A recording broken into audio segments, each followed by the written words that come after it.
So our first speaker is Joanna Zylinska. Did I get that right? Excellent. Okay. She is a professor of new media and communication at Goldsmiths in London, at the University of London.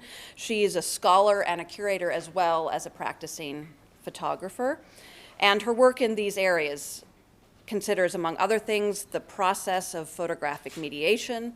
And she does this by reflecting on photography's technical dimensions, among other things. That is how, as a technology or a technique, photography works through what she has eloquently called the relations between medium and matter. And that seems like a straightforwardly simple statement, but it's actually quite rich and redolent in what it evokes. Her publications include Minimal Ethics for the Anthropocene, Life After New Media, Mediation as a Vital Process, written with Sarah Kember, and Bioethics in the Age of New Media. And all three of these publications offer an account of new media and technology, including biotechnology, as essentially dispersed within and constitute of our biological and social lives. And all three of these publications prompt the reader to countenance and comprehend and also respond ethically to the novel relations among objects, entities, and phenomena, human and non-human alike, that constitute present-day existence. Other projects that I want to mention include Culture Machine, which is an international open access journal of culture and theory, and a partner project, which I just discovered, which is wonderful, the Photo Mediations Machine, which is an online artist space cum archive devoted to the subject of mediation in photography as well as other media. So please join me in welcoming Joanna today, whose talk is entitled Photography After the Human. Thank you, Rachel, for such a generous introduction. And thank you also to Daniel for kind of concocting this gathering, and to Laura for organizing my visit. I'm really happy to be here. The main concern of my talk is the existence of images, and in particular, light-induced mechanical images known as photographs after the human. Now, the after the human designation doesn't just refer to the straightforward material disappearance or conceptual overcoming of the human as a result of climate change, say, but also to the present imaging of that disappearance as a prominent visual trope in art photography and other image practices. The concept of human extinction, the disappearance of the human, also opens up the question of the survival of art and the very meaningfulness of this conundrum in a world from which humans are gone.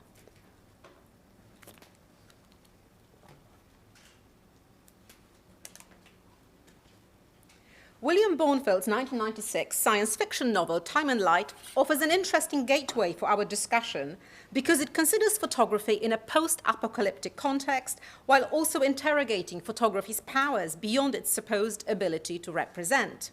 The novel is set in an unspecified time in a 5-mile-long dome city of Fullerton, in which the last survivors of an undetermined nuclear disaster have reconstructed a semblance of the bourgeois society of yesteryear, with all its hierarchies and exclusions.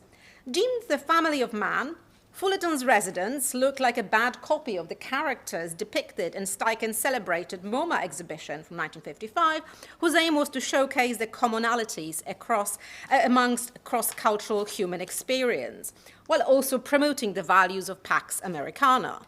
The illuminated domed city of Fullerton is being powered by its invisible underbelly, an underground world full of deprived and dirty workers, very unlike those noble workmen and women from Steichen's images that also Roland Barthes wrote about in his mythologies, whose sole purpose in life is to provide fuel and energy for the smooth running of the city above.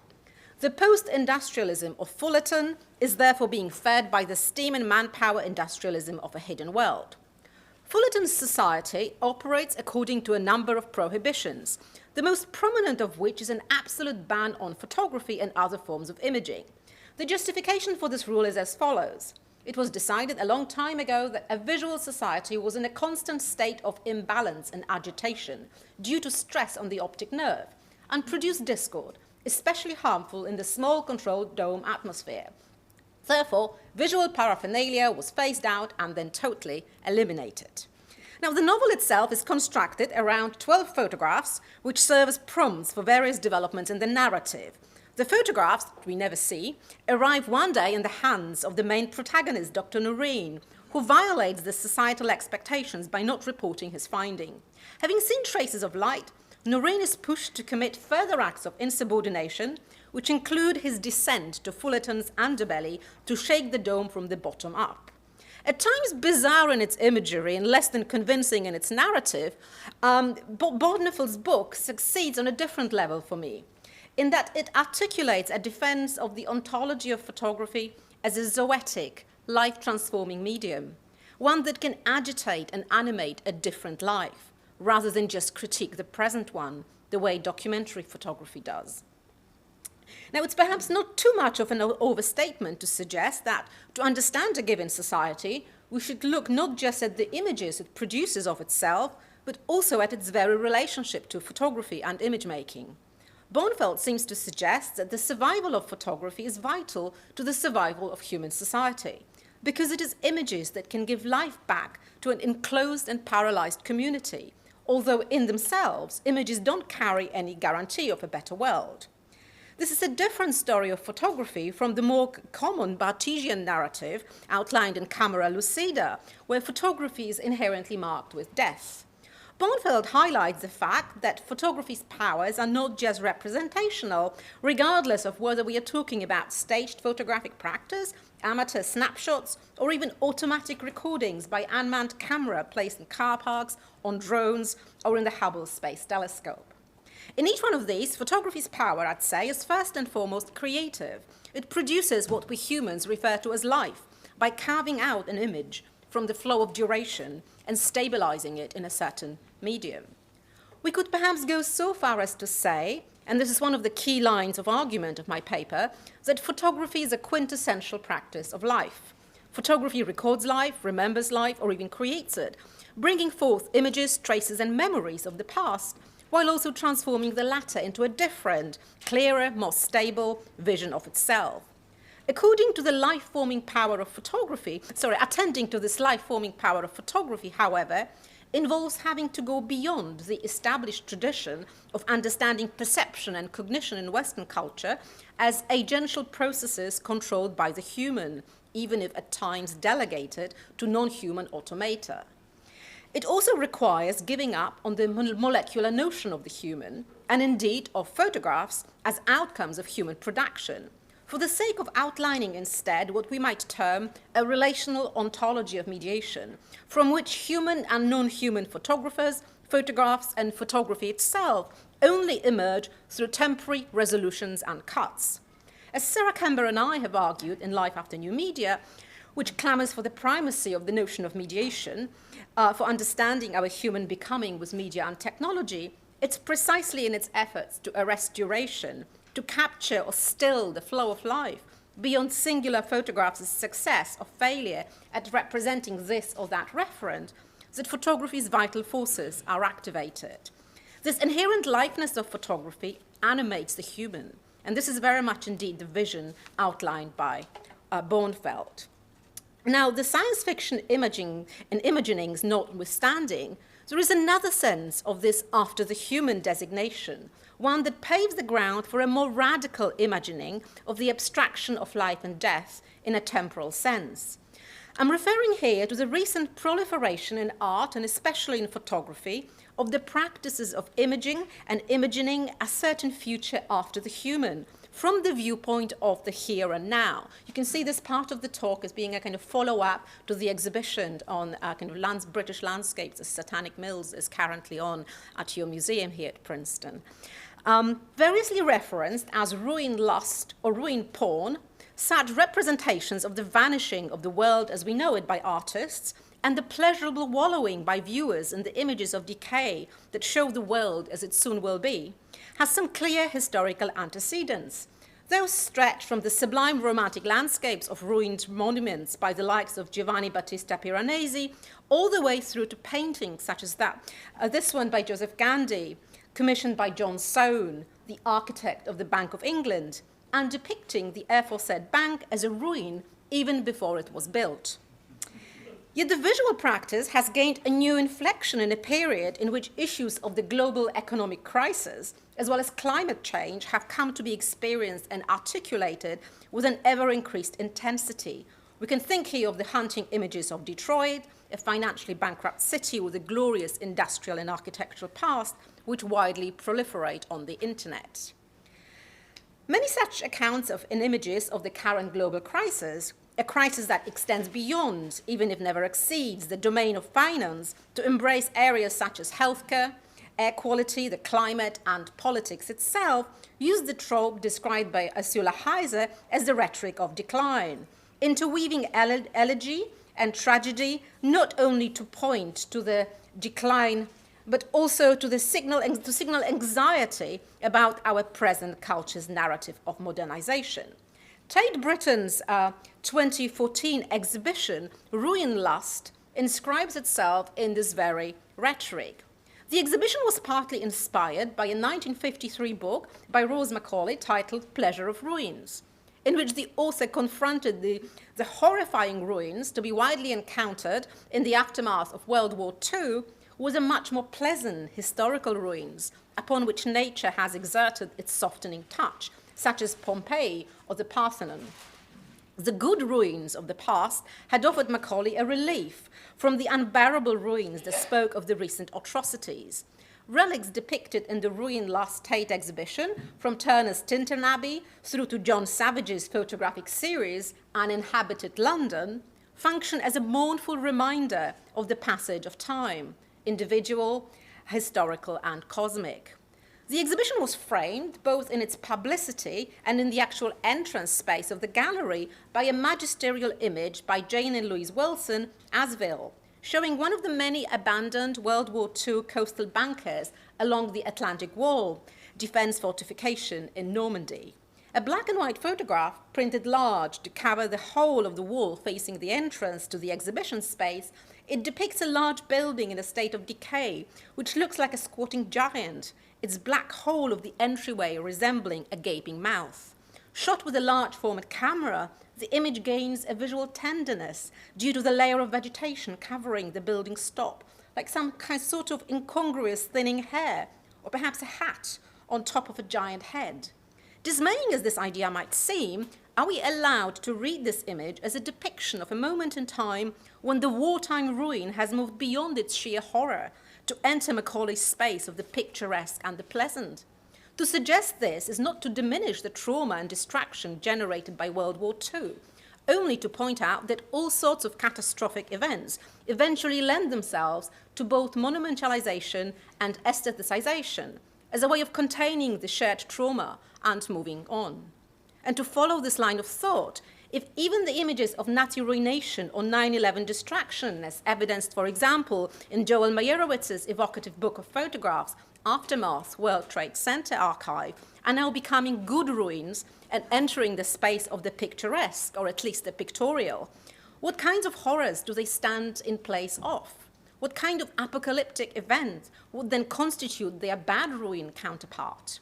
Are the good ruins of exhibitions and events, such as Tate Britain's Ruin Lust or the British Council's A Clockwork Jerusalem at the 2014 Venice Architecture Biennale, actually attempts to confront and ward off the total ruination and annihilation of the earth, the human and life as we know it, in both economic and biological sense?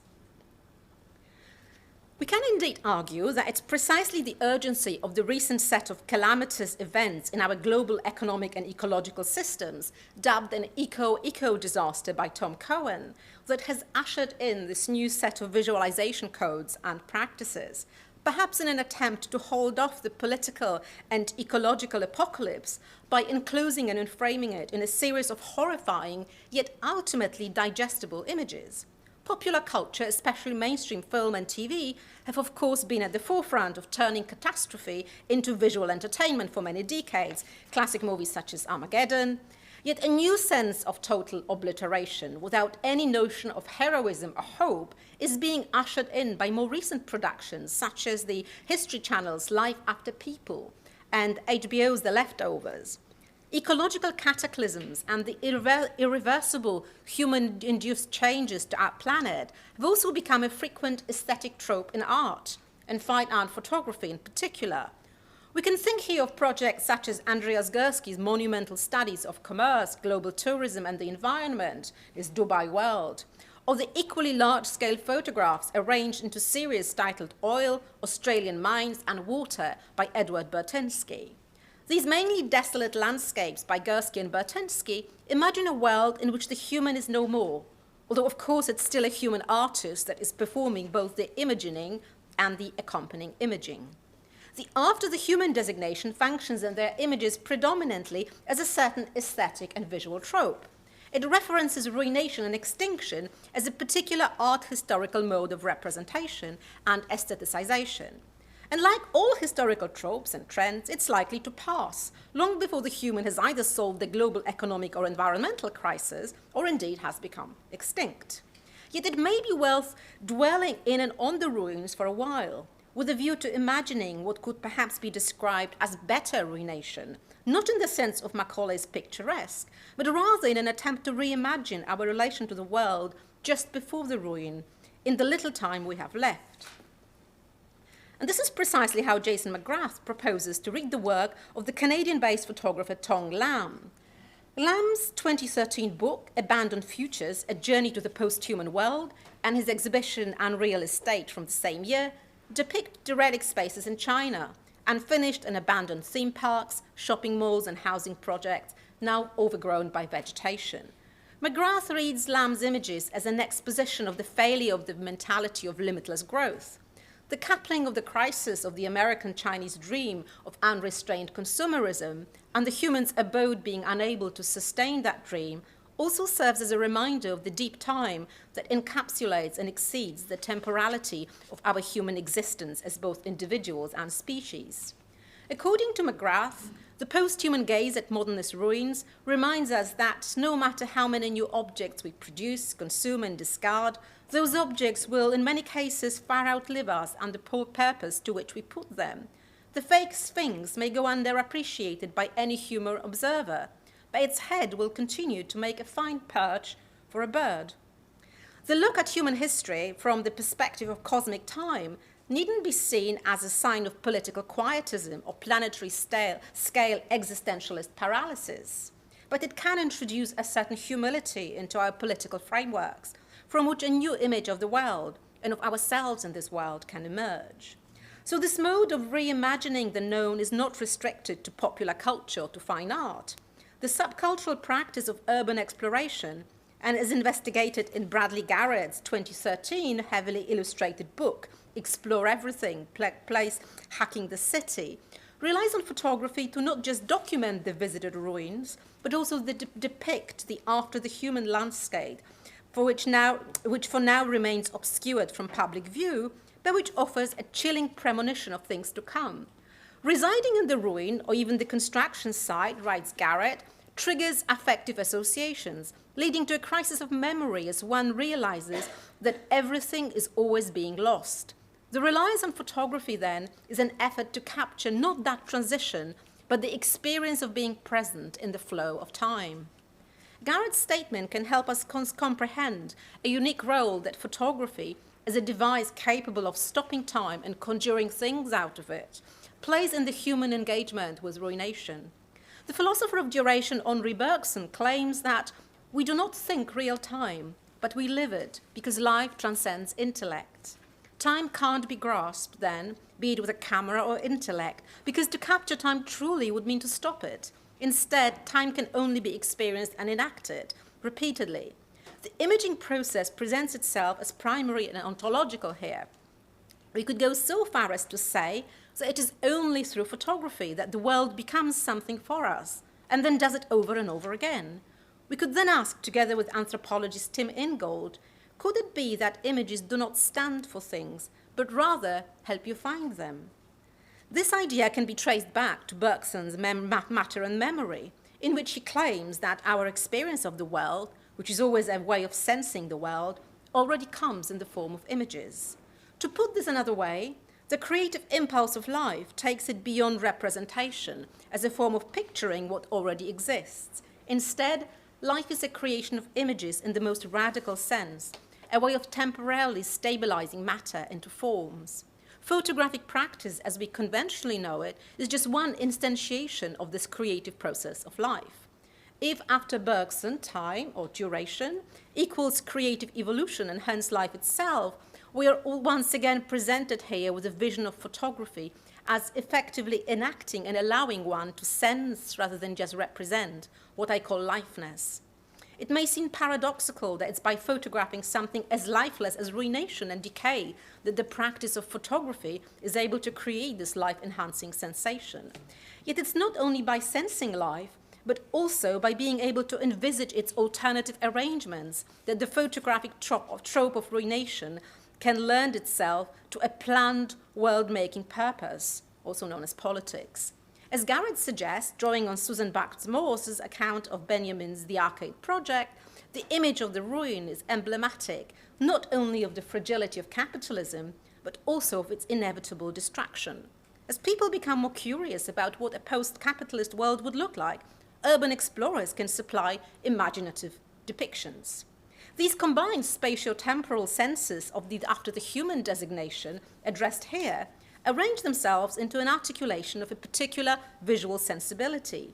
They also outline an ethico-political responsibility, whereby visualization becomes a way of engaging with a political and existential problem of great magnitude, even if it doesn't yet offer any specific solutions. Yet it's precisely here that art and photography have the potential to become truly ethical, rather than just moral or worse, moralistic, as they can depict this human-non-human relationality qua responsibility.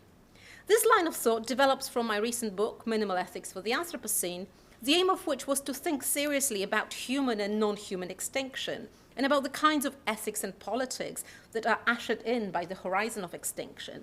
The Anthropocene here becomes a thought device that helps us to visualize and intervene in the timeline of the extinction of various species.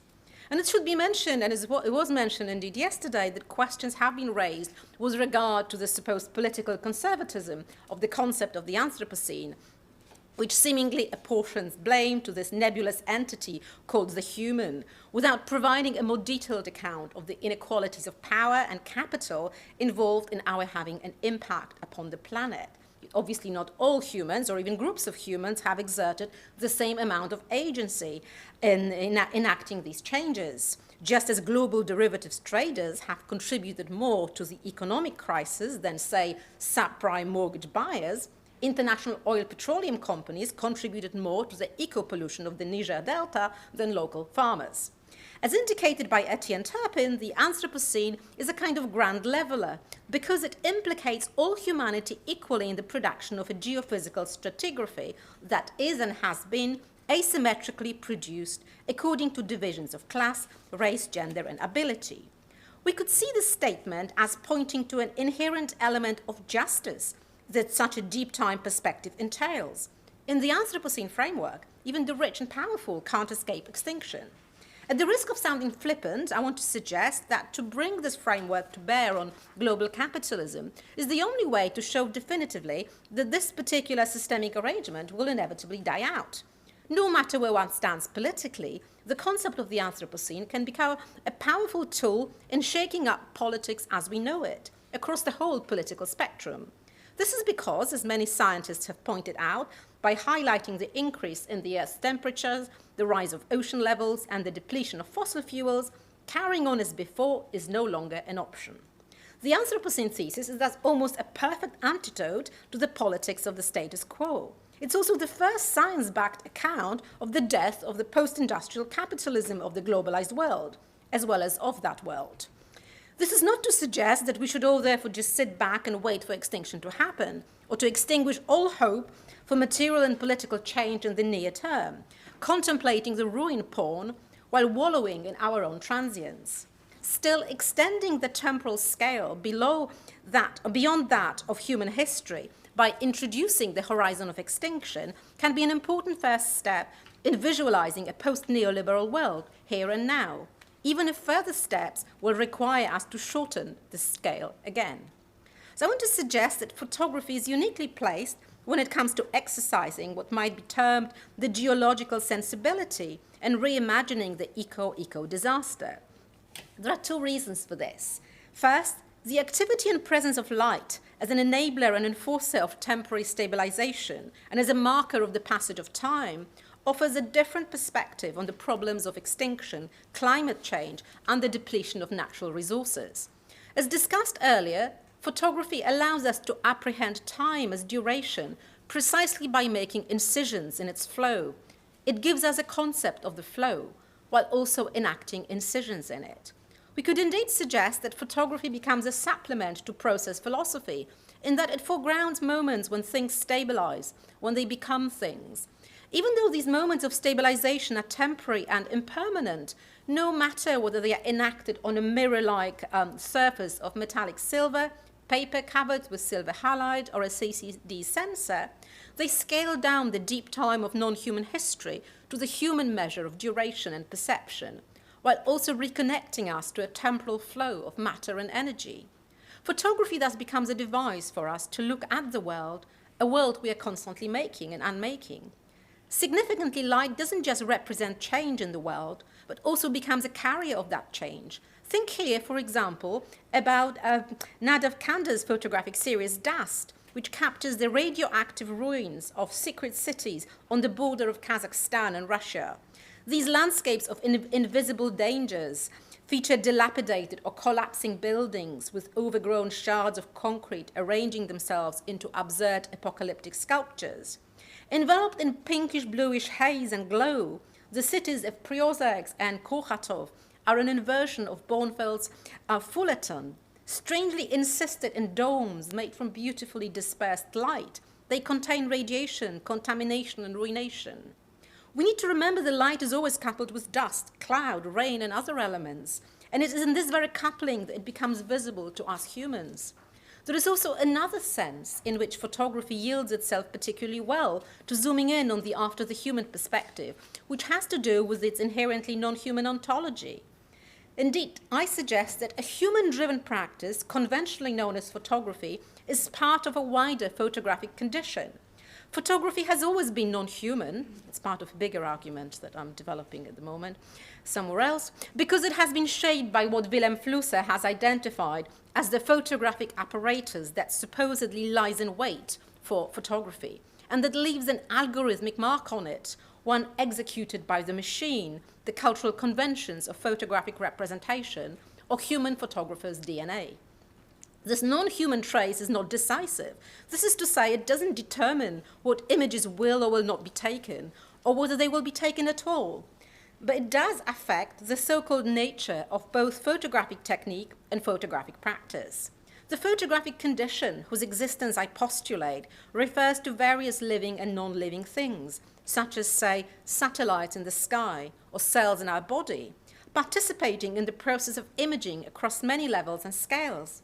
According to biologist Lynn Margulis, the principal characteristic of all living organisms is their ability to perceive, that is, to recognize and make an image of something.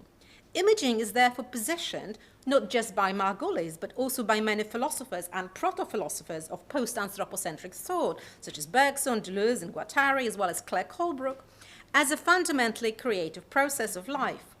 Seen in this light, photography can be said to be ontological or world-making, establishing as it does what I've termed the photographic condition, which exceeds human photographic practices.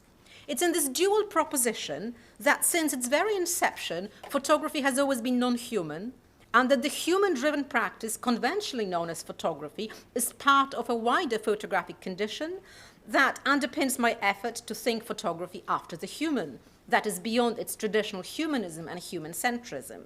Therefore, rather than understand the photographic projects under discussion in this talk, or indeed any other photographic works, as complete photographs to be inspected and interpreted, we should think of them as nodes in a matrix of trails to be followed by observant eyes, as Ingalls has it. Through this, we are introduced to a different mode of understanding artistic practice, beyond the split between viewer and image, mind and world, and into a dynamic and ongoing movement of interactions. That movement, according to Ingold, is nothing less than life itself, and is the impulse of life that gives rise to the forms we see. If all life is imagistic or photographic, we don't actually need photography to enact it for us. Yet photography in its various guises, both amateur and artistic, is particularly well placed to bring this image-making condition of life home. Looking at the photographs that imagine the world after the human, as discussed in this talk, but arguably looking at any other less apocalyptic photographs, we cannot help but imagine these scenes as eventually having no human observer at all, writes Jason McGrath. Rather than a modern subject apprehending such objects, there will be only the objects themselves, prehending one another. In spite of my earlier reservation, I therefore seem to have returned here to Barth's argument in Camera Lucida, in which photographs of other humans serve as reminders of their inevitable death. Seen in the Anthropocene framework, photography reminds us of the passage of time across larger scales. It brings home the fact that there will be a time not just after the life of our mother, say, but also after the life of any other human on Earth. Yet in a twist to Barth's argument, photography also incises time to bring forth things here and now. It therefore both makes life and can make life better.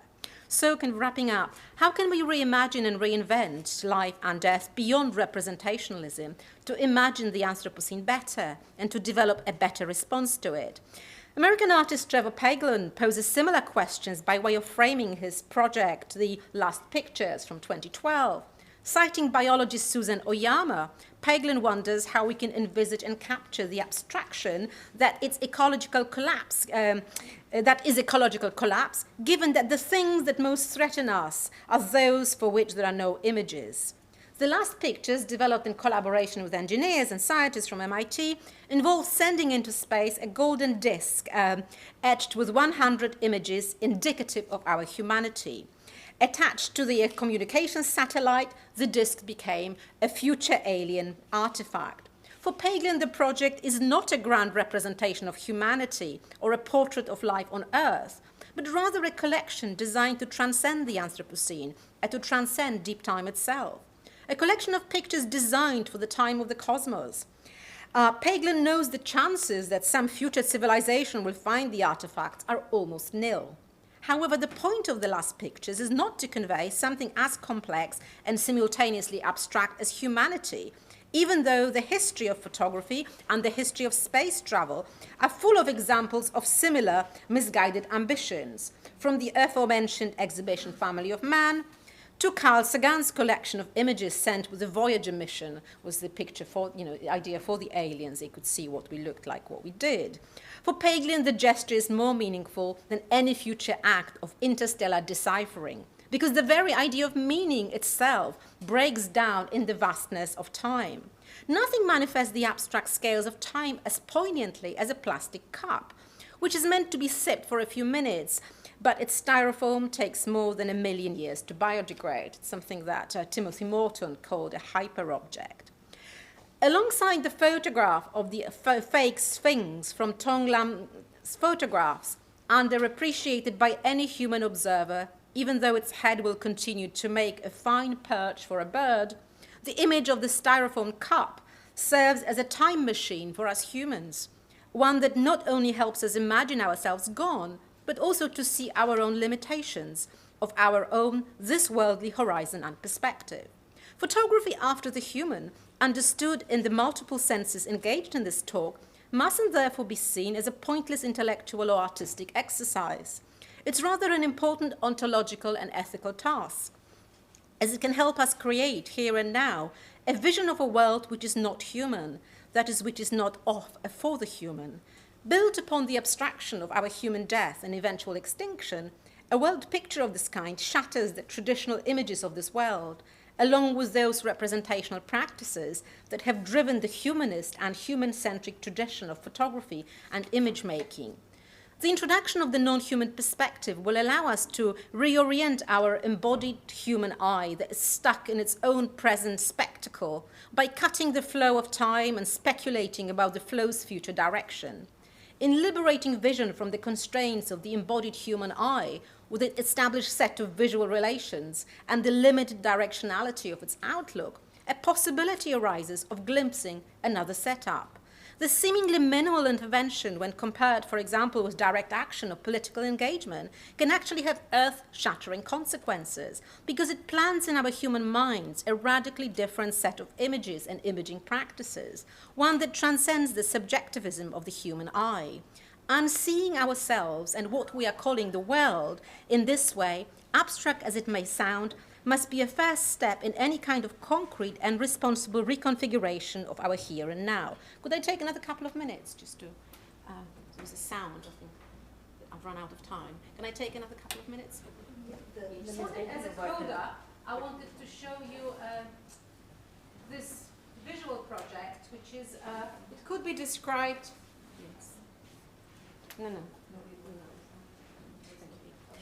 thanks. It's a visual project I'm working on.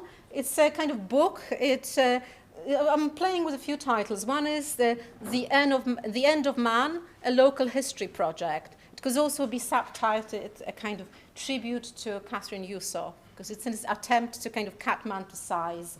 And it's kind of working with photographic images. About 70% are mine, 10% are taken from other artists, and 20% from different photographic archives. And the idea is to, alongside the kind of philosophical work I do, is to publish as a picture book. I'm just going to quickly, as a way of shall we just scroll.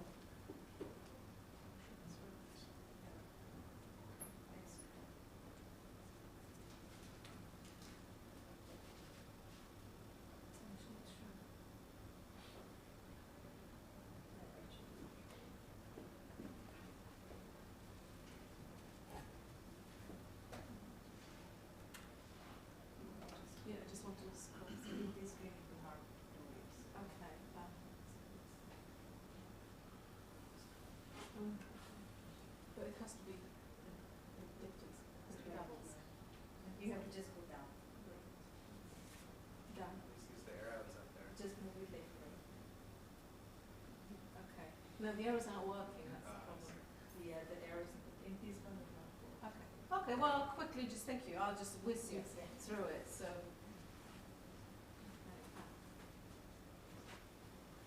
Okay, these are working. Anyway, so these are.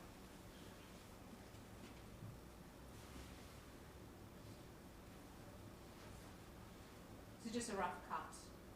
They look very differently. But another subtitle is, say, a local history of the Anthropocene.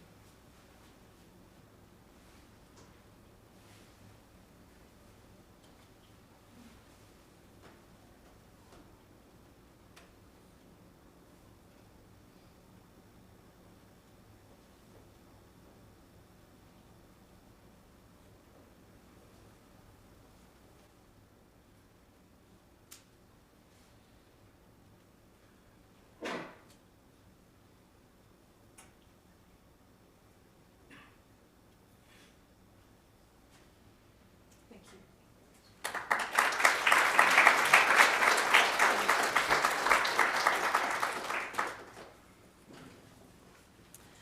Okay, so while we're making the tech shift, I'll introduce Robin Kelsey, who is the Shirley Carter Burden Professor of Photography in the Department of Art and Architecture at Harvard.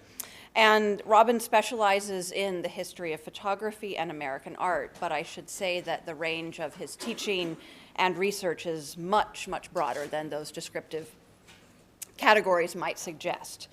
His book, Archive Style, Photographs and Illustrations for U.S. Surveys, 1850 to 1890, which was 2007, is that correct? Considered the predicament of photography within the context of government-sponsored geographical surveys in the West, and looked at a series of extraordinary photographs produced within rather unextraordinary circumstances, the context of bureaucracy and scientific / geological surveys and tried to account for their extraordinariness. As with his most recent book, Photography and the Art of Chance, which came out last year, is that correct? Yes, which explores the double-edged sword of chance in photographic practices. Along with this book, Archive Style offers at once a new history and a new theory of the nature and capacity of the photographic. Along with his writing on picture theory, the idea of landscape, wartime photography, which actually offers an interesting connection, his work on wartime photography offers an interesting connection to the ruin lust about which Joanna spoke. Along with these things, his writing about photographic practice among other media in the art of the 60s, 70s, and 80s, the intersection of art and law, and the relationship between ecology and historical interpretation. All of Robin's work has made him an essential voice for scholars and students of multiple disciplines. And now it's time for full disclosure. I am lucky enough to count Robin as a contributor to 2 books that I have edited. The first co-edited with James Elkins, Landscape Theory. The second, Picturing, which just came out, that puts together a set of essays about not the meaning of pictures, but the problems picturing as a thing represents, and also the very possibility of picturing as produced by various conceptual and historical conditions. The other way of saying this is that pictures are things that people can and choose to do, and the book is curious about that, and Robin's essay on pictorialism as theory offers a really essential intervention into that set of questions. So I was fortunate to have him as a collaborator, and we are also lucky to have him here speaking to us today. And his title is an easy one to remember and to say. It's Inversion. Please join me in welcoming Robin Kelsey.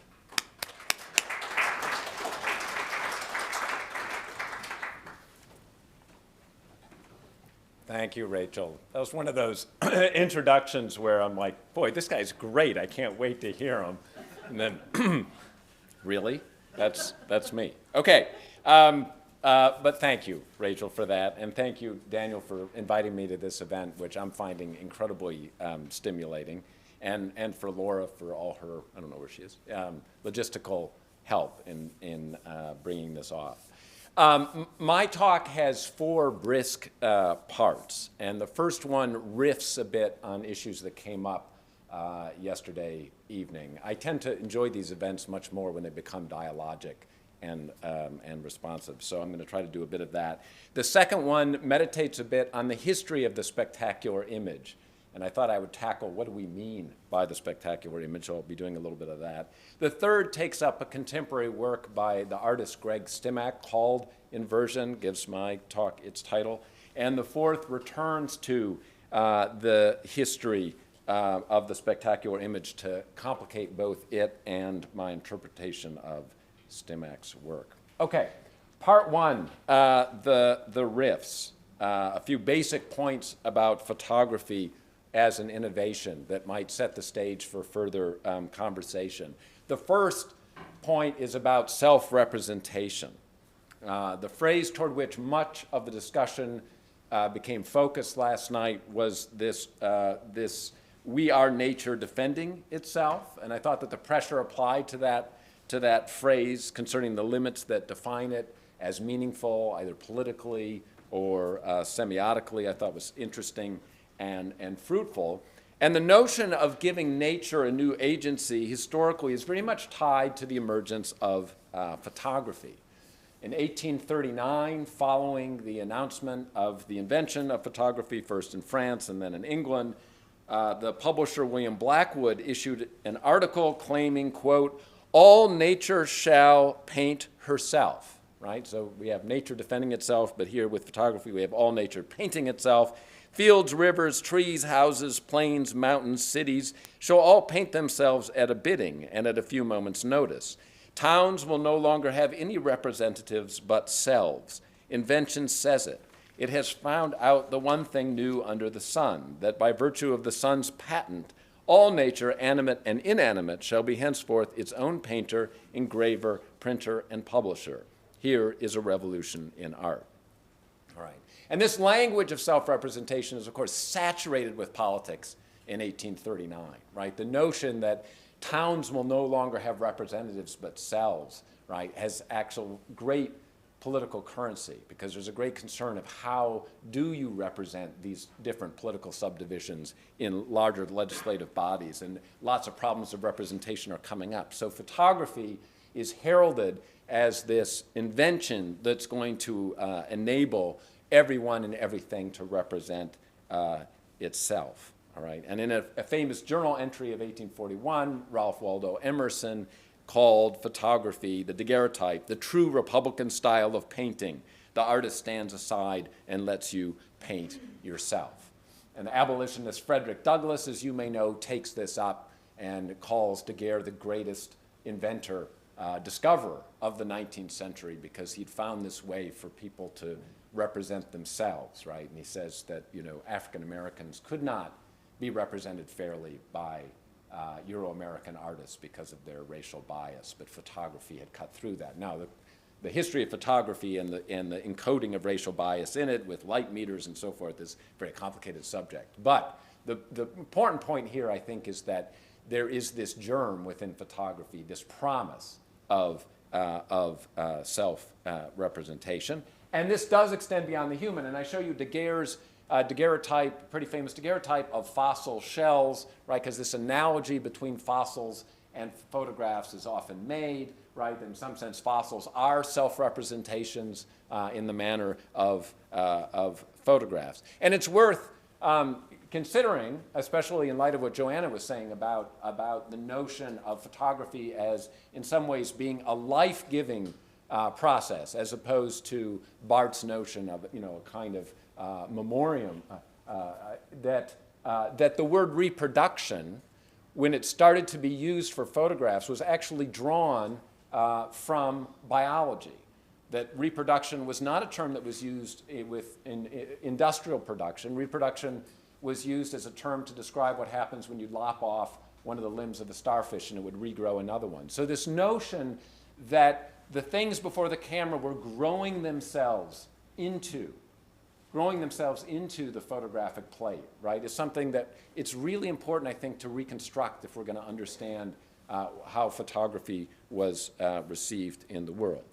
The second point is the agency of time. It was brought up last night, this rift between the great expanse of geologic time and that sense of temporal urgency around climate change. And I think this discussion could remind us that in some sense, historically, the collapse and expansion of time emerged simultaneously in the early 19th century. And of course, I'm thinking about, on the one hand, the emergence of the Industrial Revolution, the steam mills, the acceleration of time, which is destabilizing even in the 19th century. And sometimes if you want to be reassured that people always found modernity destabilizing, it's good to reread something like The Education of Henry Adams, where he says, you know, after the Civil War, that everything he had learned in college is useless now because the world's changing so fast. And one is reminded that as one has to update one's devices, one is engaging in a long-standing conundrum of modernity. So on the one hand, you have the Industrial Revolution and the kind of acceleration of time, and of course, you have Lyell and, you know, stratification and the new geology, Lyell's Principles of Geology coming out in the early 1830s, right, and that tremendous expansion of time. And in this regard, you know, it's interesting, I was thinking as Joanna talked about Thomas Cole's Course of Empire, which is a common touchstone. I don't have a reproduction of it in my PowerPoint, but also coming in the 1830s, 1836, this notion of a concern for what Marx regarded as that metabolic rift between an industrial society on the one hand and the metabolism of geology and nature on the other, and trying to contend with that rift. And actually, if you remember the Course of Empire, it ends with birds nesting on a ruined column, right, much as that bird was on the Sphinx head, right? And that, you know, there's some ecological accuracy to that, the way the birds recolonized devastated areas before many other large forms of biota. So it is, I think, important to recognize that photography arrives in the world pretty much at the same moment as geologic time. I think it's really quite significant. So on the one hand, you have this notion that the Earth had shaped itself without design, right? That it's good to reconstruct that mind-blowing moment in the early 19th century, that you have an Earth that shaped itself without design through this incremental action of earthly forces. And on the other hand, you have this technology that allows nature to paint itself, right? So there's this kind of automatism, right, that has taken hold in nature, right? So instead of having God as designer, you have this strange incremental action. And now you have pictures that instead of being designed by a designer, right, by a hand, right, that they are emerging through the incremental action of light. And of course, there's a threatening displacement of agency in both cases, right? The eradication of God, the threatened eradication of God on the one hand, and the threatened eradication of the artist on the other. The artist, since the Renaissance, in Europe at least, trying to be a creator in the model of the divine, going back to Michelangelo and Raphael and so forth. So I think it's important to think about the historical roots of this crisis of agency, which I think was looming over some of the discussion last night. And this photograph, I think, can also remind us of the extent to which photography was regarded as a kind of elemental process, right? It required silver, right? One experimenter, Sir John Herschel, went out and got vegetable dyes made from his garden to produce photographic prints. And to understand photography as it emerged in the 19th century really requires remembering that it was not this industrial process where you didn't see inside the box or whatever. You were actually using these elemental chemicals, and it was understood as a form of natural magic. So I think that's worth recalling.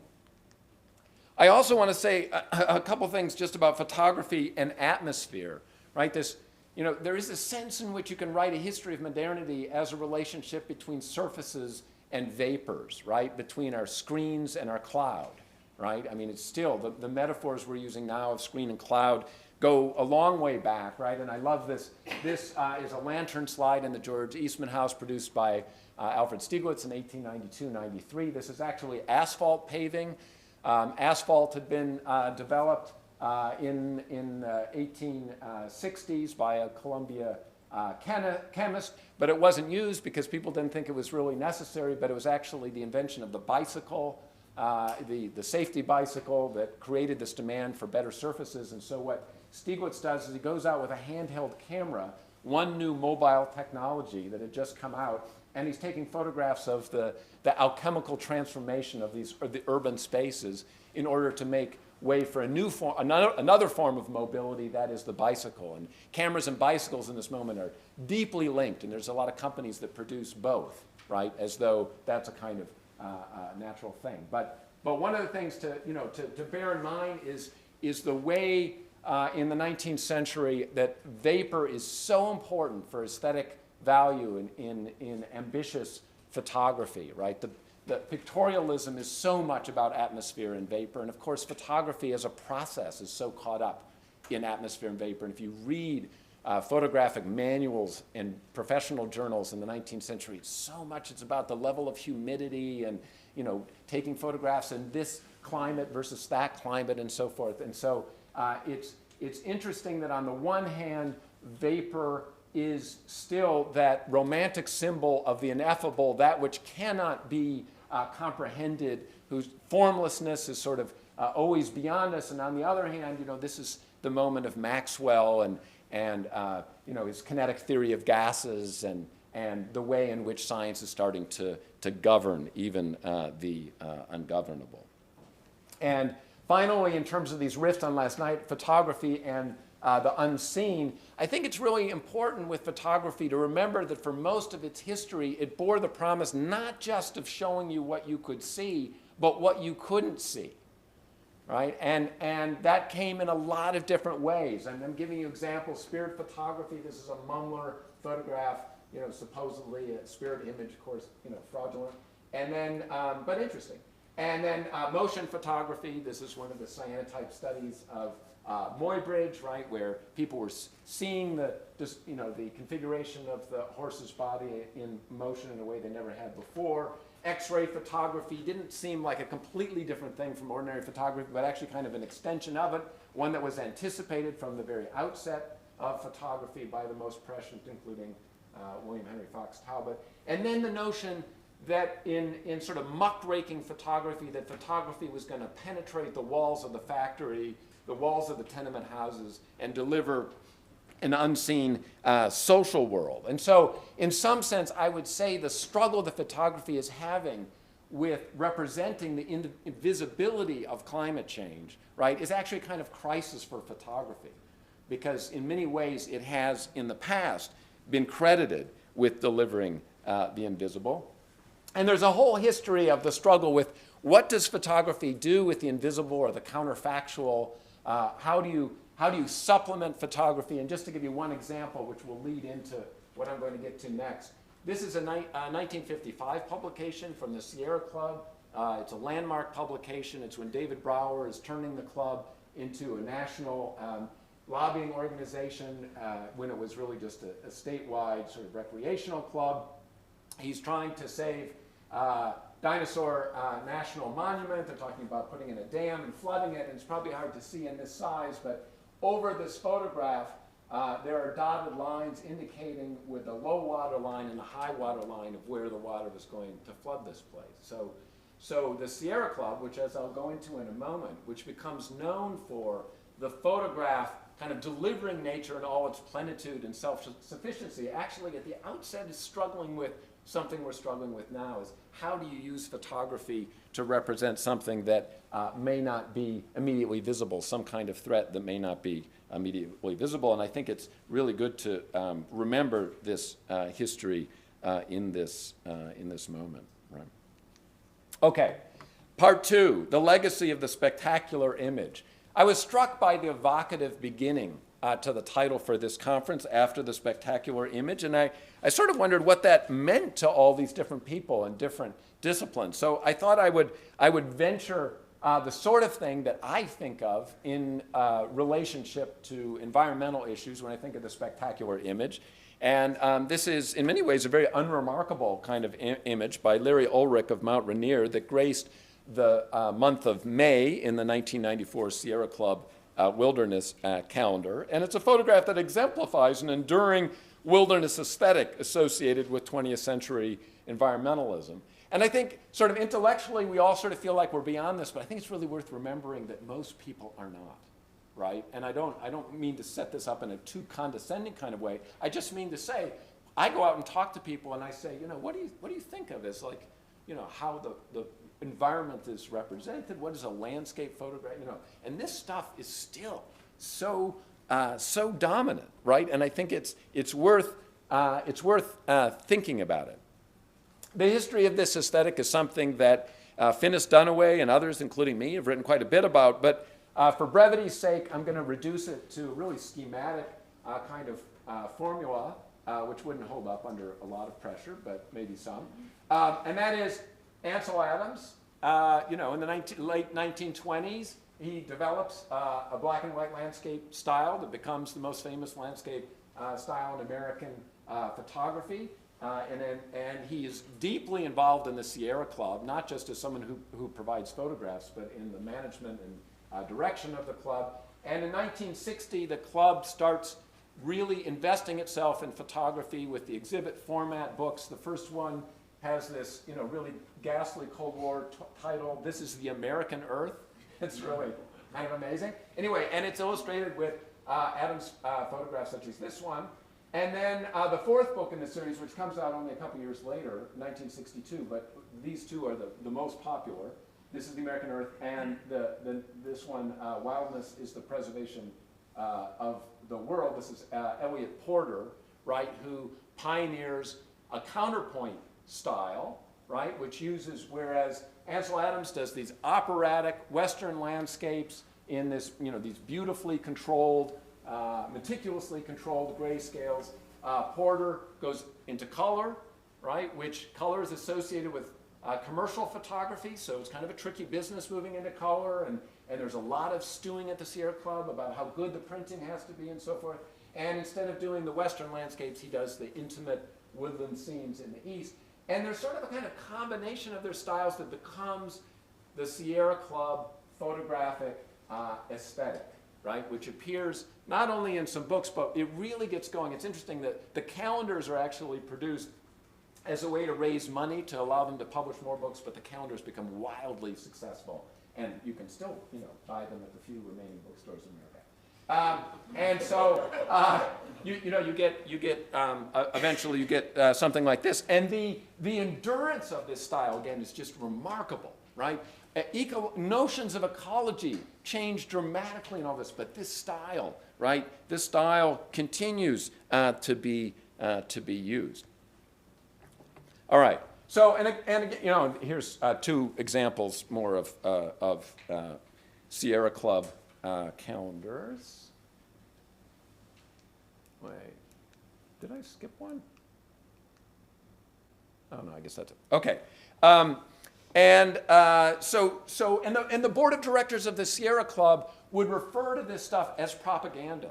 They were really, it's interesting. I've gone through the archives of the Sierra Club out at the Bancroft Library, and they're quite bald about it. Like a member of the board called In Wildness General Nature Propaganda, and a sales manager of Sierra Club Books objected to a possible price increase by saying, "I am certain I do not have to point out to you the club's obligation to see the greatest number of books sold because of their propagandistic function," right? And they were widely admired because this use of photography was credited with this vast expansion of the club and it becoming the premier national environmental organization. In fact, one writer for the Collectors Quarterly Report said, quote, "Fresh from the perusal of club books like Ansel Adams' photographs of American parklands or Elliot Porter's record of the changing seasons, almost any responsible citizen can be looked upon as a potential vigilante in the protection of the American wilderness."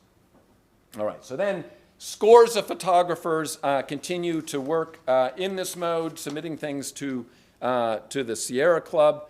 And there's certain distinctive things about this style, right, that we can note, right? There are no signs of people or signs of civilization. I mean, I was thinking about this when Joanna was talking about these apocalyptic images, right? But there's something that's in inhuman photography here, actually, right?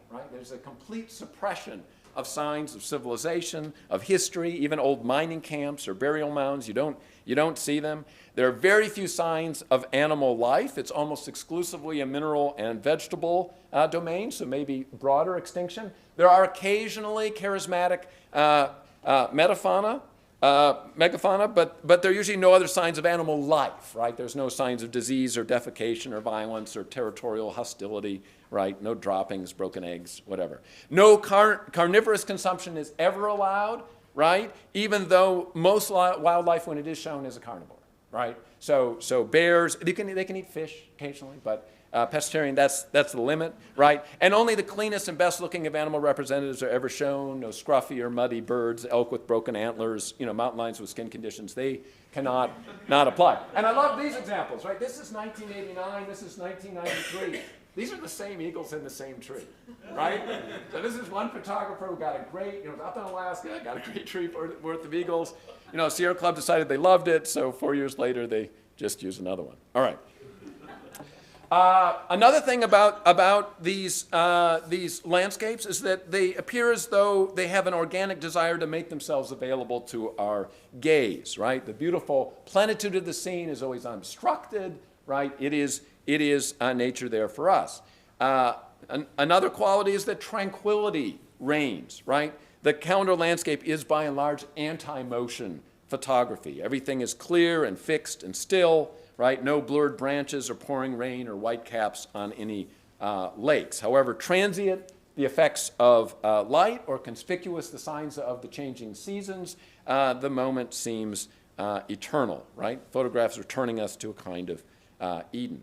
The landscape also shows no signs of work or material limitation. The photograph itself is always technically flawless and erases all signs of production. Indeed, the penchant in this kind of photography is to show photography itself as a kind of natural process, the world reproducing itself in images, right? Reflections are keenly desired in this aesthetic, nature making itself into a photograph.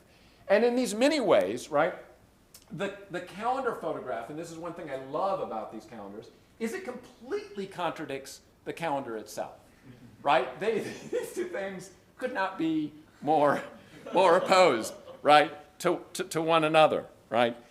It's, you know, the picture suppresses the linear, irreversible passage from day to day with its temporal demands and material limitations, its artificiality and reproductive hardship, right? And so this image becomes a kind of antidote to ordinary life, right? It's a kind of restorative image that it appears above this grid of quotidian obligations, right? Judy's dental appointment, 3 p.m., Carl's recital, birthdays, graduations, right? In fact, if you could see closely, my name appears on this as my parents' calendar. So rising above the monotonous geometry and mundane scribbling, the gorgeous views offer the sanctuary apart, right? This beckoning reconciliation of the eternal and the momentary, right? And of course, this went to a certain population, overwhelmingly white and generally speaking quite well off. And Martin Berger, among others, has argued that the domes and spires of the West and so forth were very much coated with Christian whiteness. Okay, so that's my thinking a little bit about the spectacular image. So this is the third part. This is Greg Stimack's Old Faithful inversion. In 2012, the artist Greg Stimack produced two versions of a work entitled Old Faithful Inversion. One was a digital video loop, and the other was a 16 millimeter film made on the basis of it. I was hoping to.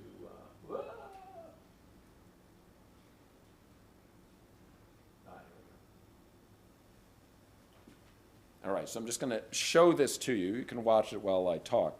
In an interview, Stimack describes the development of this work as follows. Quote, in December of 2011, I was planning a trip to take my own recording of Old Faithful, but learned that the park was closed for the winter season.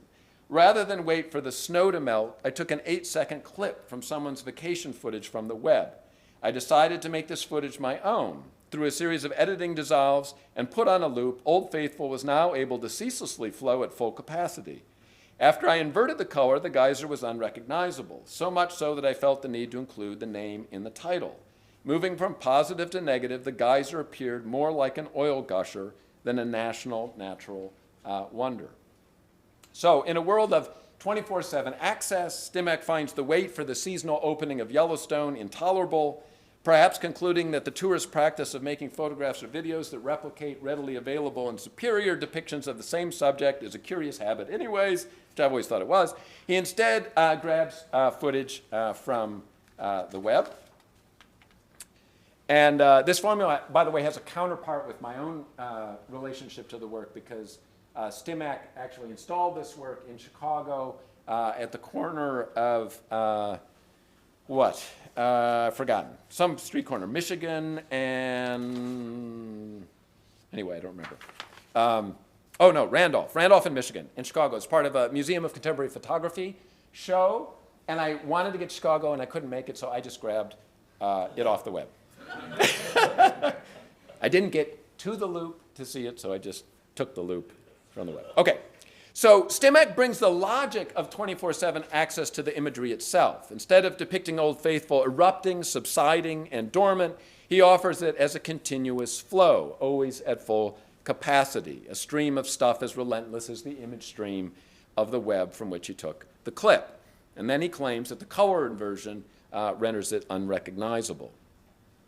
Now, the work operates in several ways as an inversion of the spectacular image as I've sketched it out, right? The plenitude of the spectacular image, its munificent natural bounty, its spiritual reserve becomes more like wasteful expenditure. The scenic resources of abundant nature become more like the natural resources of a profligate economy. Conservation becomes more like extraction. Untrammeled uniqueness becomes more like industrial repetition. And I show you these wonderful Old Faithful candy bars you can get in the gift shop when you go there. I didn't make it to Chicago, but I made it to Old Faithful. Okay. And the delicate negotiation in the spectacular image between modernist distillation and colorful enchantment becomes more like a dystopian combination of bluish hoarfrost, rust-colored smog, and black turbulence. And the temporality of the spectacular image, which welds transience to eternity, becomes more like an entrapped monotony. The rhythms of the days and the seasons becomes more like an endless outlay of the same. The loop, in some sense, I think, partakes of what one might call, with acknowledgement of Rob Nixon, the slow violence of time, but also the uncanny disturbance of eliding it, right? And the suppression of signs of economic life in the spectacular image becomes more like an acknowledgement, right? The Sierra Club images systematically hid the economy of wilderness recreation, an economy of gasoline-powered vehicles traveling to trailheads, of oil-based synthetic parkas and tents, which even some of activists may be using, of lobbying efforts fueled with industrial profits. Old Faithful inversion seems to signify this economy, to acknowledge the entwinement of ethereal spray and oily splatter. And this acknowledgement extends to the production of the imagery itself, right? The sickly palette and clone sequencing of the loop, let alone its coloristic inversion, declare its artifice. I also think the video loop, to a certain extent, loosens the suppression of history of the spectacular image. The evocation of the oil gusher is not simply an acknowledgement of fossil fuels and their current economic entanglement with natural park recreation, but also a reminder of the history of the West and its exploitation. The rapacious pursuit of new frontiers of development, the forced exodus of American Indians from mineral-rich lands, and the setting aside of lands for recreational use only when the government was assured they were otherwise of limited value. So this could be our story then. Old Faithful inversion as a corrective, as a more honest representation. Like a splash of cold water on a person dreaming, it might help to awaken us from the illusions of the spectacular image to face the sobering realities attending the American landscape. Part 4. But my account of Greg Stimack's Old Faithful inversion has its problems. To begin with, it turns out that the inversion of Old Faithful to make it resemble a gushing oil well was actually practiced by none other than Ansel Adams himself. Around 1942, Adams made several such photographs which were widely reproduced and circulated. And although I am by no means suggesting that an inversion such as this is the same as that produced by Stimack, it certainly complicates matters. Here's another one that's probably even more dramatic. This is, by the way, this is available for $7,500 from anseladamsshop.com. The spectacular image lives on. All right. So there are at least a couple of historical complications at work here. And the first has to do with the principle of inversion in photography and the motivation to suppress or acknowledge it. Because photography, of course, has been about inversion from the start. A century before Adams made his Wagnerian depictions of Old Faithful, one of the inventors of photography, William Henry Fox Talbot of England, was perfecting his paper process. And one of the things Talbot noticed is that and he noticed it right away, that when he made a photograph in his paper process, it inverted the world in two ways. Left to right was inverted, but also dark things became light and light things became dark.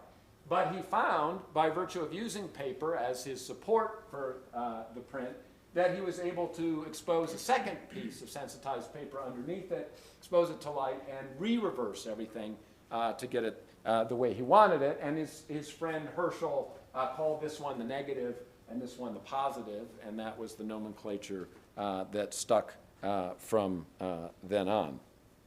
So the inversion of the world is deeply embedded in photography. And that form of inversion, right, that production, the material production of inversion is something that's very much suppressed in the Sierra Club photographs, and it's replaced by this natural kind of reproduction of the mountain. And one of the things I was thinking of in the wake of, or even while Joanna was speaking, was the extent to which one can read this as a kind of extra humanization of photography insofar as photography is partaking of this natural principle. But on the other hand, one can read it as a kind of ideological whitewashing, right? I mean, one of the problems I have with the spectacular image is that all the years that people were using Kodak papers to produce these images, Kodak was perennially at the top or near the top of industrial polluters in the U.S. And this, you know, and by the way, that, you know, that relationship of, in some sense, disavowing the production extends to a lot of other work, right? If, you know, Andy Goldsworthy, right? He makes those beautiful, you know, constructions out in nature, but how do those get disseminated? They generally get disseminated in big books, you know, right? Which, yeah, aren't being made out in nature and melting and, you know, washing away in a stream. Or if they're washing away in a stream, it's not good.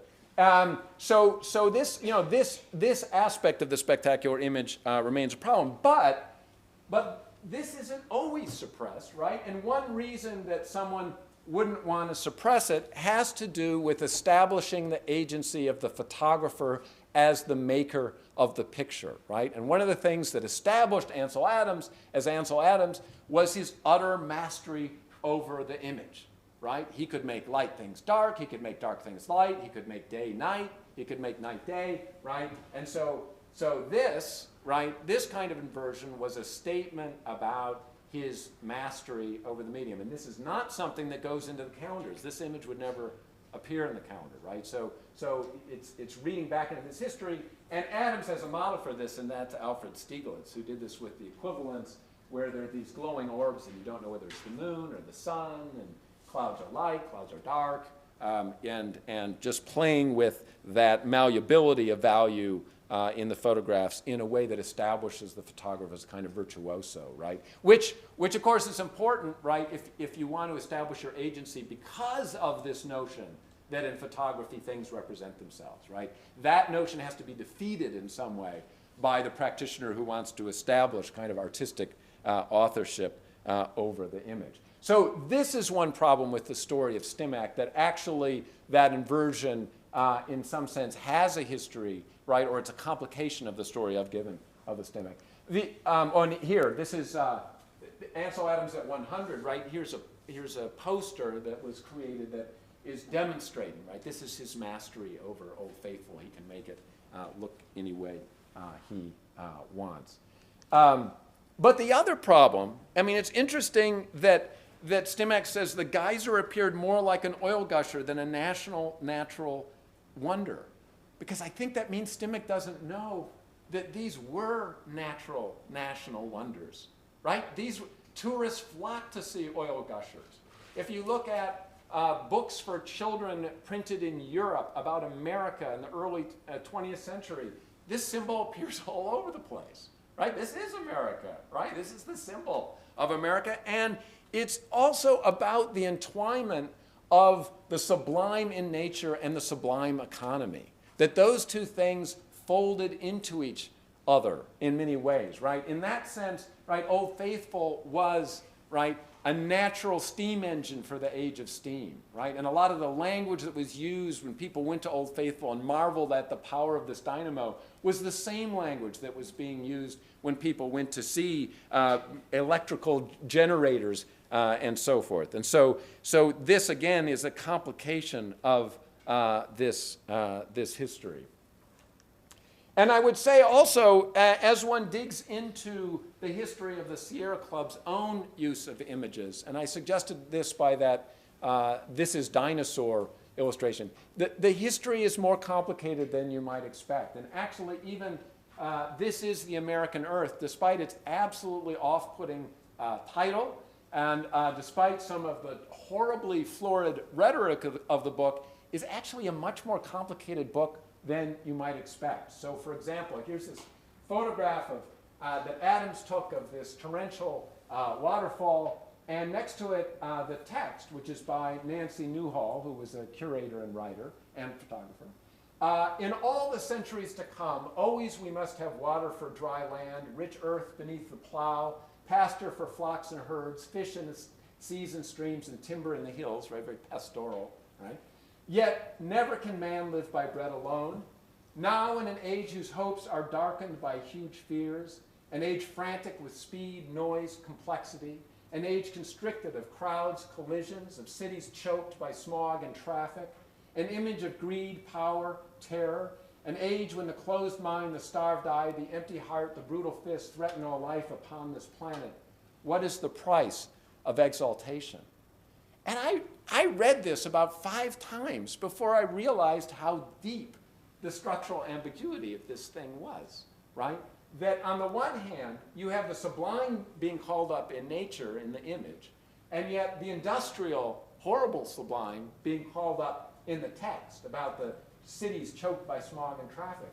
And then the incredible ambiguity of what is the price of exaltation, which both could mean what is the price of retaining the exaltation of nature against the forces of development, or what is the price of humankind exalting itself through its own powers, right, in terms of this industrial sublime. So there is a history in which this kind of inversion, this kind of play between the sublime in nature and the sublime powers of humankind has very much played itself out, which I think ultimately leads to a much more complicated reading of the STEM Act, which I still find a very compelling bit of contemporary art, in part because, number one, this notion of inversion obviously has the meteorological, right, connotation, right, of entrapment, which is enacted in this, right, and associated with smog and so forth, but also the way in which it brings this relationship between oil and vapor, right, which is so critical right now in terms of climate change, and it brings it into the visual, in this loop that seems to be endless, and we can't get out of in a way that I still find immensely compelling. And I think I'll stop there.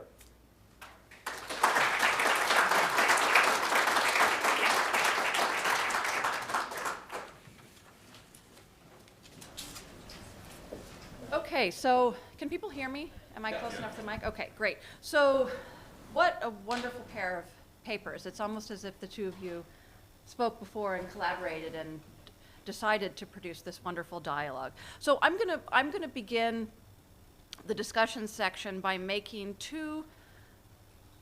pointing to 2 points of connection or making 2 micro observations about the talks, which also link them to yesterday's conversation. And then I have 4, and I promise they're shortish questions/observations. And the speakers and the audience can feel free to take up these observations or questions or completely ignore them as you see fit. But this is just a way to begin to make the neurons fire and to let all of you think about questions that you might want to ask.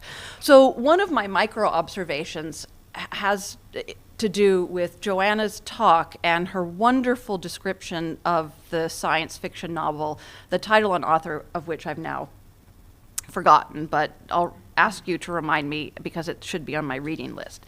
But what the novel describes in terms of this post-apocalyptic moment is a stratified society, if I'm understanding you correctly, where a rarefied climate-controlled environment is produced by virtue of the labor of a separate environment that contains the workers, the labor, the fumes, etc. And this reminded me of what Reinhold Martin discussed yesterday in terms of air as a spatial hierarchy, in the sense, or for those of you who weren't here, and he should probably recap this instead of me, but he described the LEED certification, so the sustainability certification of the Bank of America building in New York, and the incredible and monumental efforts of industry, labor, time, and so forth involved in producing an analogous rarefied, climate-controlled, pure atmosphere. And these struck me as analogs in the sense that they both pointed to air as a kind of spatial / class hierarchy, and also pointed to a pretty significant shift in how humans, or one might say human discourse, figures air. Because in the 19th century and into the 20th, it was the ocean of air. Air was the thing that connected humans globally. Air was the thing through which things could circulate, radio waves, telegraph wires. And it was spoken of up until and through the Second World War, and this was somewhat dystopian because, of course, aviation was a matter of surveilling and creating violence from the air with a global reach. But it's interesting that this notion of the ocean of air as the thing that connects has been or could be so monumentally reconfigured as a set of spaces disconnected from one another. So that's an observation. That was actually a longer observation than I meant it to be. The other observation that I want to make has to do with what Robin was saying about the spectacular imagery of the Sierra Club Sierra Club calendar photographs, all of which are burned into my brain because they hung in my kitchen as a child. And I'm sure my parents have versions of whatever your parents did somewhere stashed in their attic. And what you were saying about the absence of violence, droppings, detritus, rotting flesh, animosity, struck me as so closely parallel to natural history museum dioramas. And I've done this, and the students in the room who have been forced to do this with me, if you systematically look at the Natural History Museum in New York's dioramas, you see exactly the same thing. And it is, aside from vultures attacking a quadruped of some sort, and I can't remember what it is, it might be a zebra, which is actually a really wonderfully or terrifyingly allegorical Christianized narrative. What you get is a bear eating a fish. That's the other moment of violence in those dioramas. And this got me thinking about spectacular image, but also the possibility of, and maybe we can talk about this, expanding the category of image that we're talking about today to apparatus, because those dioramas are apparatuses. And I wonder if it might be useful for us to push open that category of image and begin to think of things other than scrims or screens. Okay, so I'll try to make these 4 questions quick because you didn't come to hear me give a lecture. The first question I have, and I'm trying to bring some connective tissue in addition to the connective tissue that the 2 talks already produced.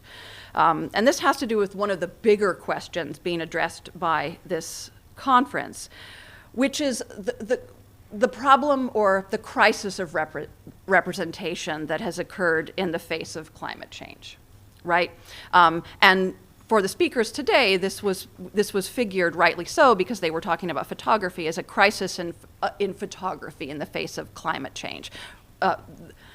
The promise of photography was photography as a medium as revelatory, surface penetrating, time freezing or time extracting, and I love the way you describe the incision of time. And the crisis of photography speaks to or serves as a metonym for the crisis of imaging or picturing more generally. And I'm wondering if the crisis, and maybe this is something we can talk about, is a problem of picturing. That is to say, is the problem that climate change posits things that are unseeable that can't be made pictures out of? Or is it more or also a problem of temporality? And I'd like maybe to tease out the differences between picturing and temporality a little bit, because climate change, like deep time, is a temporal, durational phenomenon, and infinitesimally so. And so is the problem temporality, the deep time of climate change, but also photography's own variable temporalities, right? Or is this a problem of being? And this is something that yesterday and today's talks spoke to, because when Joanna was describing really wonderfully how the condition of life is a photographic condition, and I think I've butchered that somewhat, but and Robin described how photography is itself a form of life, and that things grow, as with geology, things grow into photographs. Is the problem of photography and picturing in the face of climate change a problem of being? Because what the speakers have said, raise questions like, what is life? What is an image? What isn't either of these things? If we can imagine a cell as something that produces in some manner or another a perception or a picture, where do we put the problem or locate the problem? I also wanted, and this has to do with temporality as well, I'm really curious about our own attachment to temporality and talking about our present condition. We are post-natural, we are post-human, we are after the human, we are after the spectacular image. And the notion of post and the notion of after, which is different from the notion of the non-human, the non-natural. I'm interested in how we're positing a moment that seems to challenge time and a sense of linear temporality, or challenge time as a human construct. I'm interested in the fact that we are so attached to producing a kind of temporally directional configuration of this moment. Two more very quick points, and this third point has in part to do with the fact that my mind is still being blown by listening to black holes on my iPhone this morning. For those of you who haven't checked the news on your iPhone, the LIGO antennae just detected the gravitational waves produced by two black holes colliding, and the result that registered here on terra firma was a chirp, to which I listened this morning. And this made me wonder about sound. We've been talking about images, but if the problem presented by climate change is a representational or a spectacular problem, but we're talking about life and embodiment and bodies that sense in multiple ways, might things like sound, the sonic, or even film, because everybody referenced in some way or another film, including the speakers yesterday, because film is in a sense photography plus time. And so I wonder if the image is a problem, what other formats, including the sonic, might we begin to think about or realize are the mediums by which we produce and gather knowledge. And I think I'll stop there, because what I'd like to do is open it up to questions. And as I said, I am more than happy to have you talk about the things I've just raised, or you can absolutely ignore them and ask questions of your own devising. Yes? Thank you for that. I think that question around sort of being... Oh, okay. Thank you. The question that you raised about the kind of uneasiness with trying to find a kind of being in time, when kind of, the human time and geologic time are having this kind of collision, and geologic time has been the thing that human time has been defined against, or in various kinds of forms of opposition. And I kind of wanted to ask a question, I think it came very much in your talk, Joanna, about the way in which extinction is deployed as a kind of end of time, but it's sort of a very undifferentiated end of time.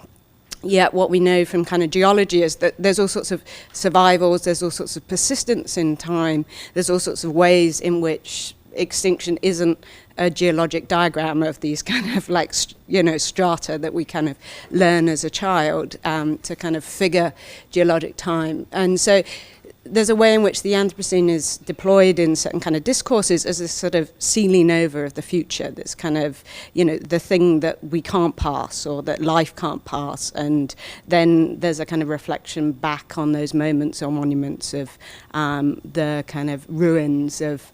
So I wonder how we bring a kind of social and political differentiation into extinction, into a kind of the sort of being in time moments of extinction, if that makes sense.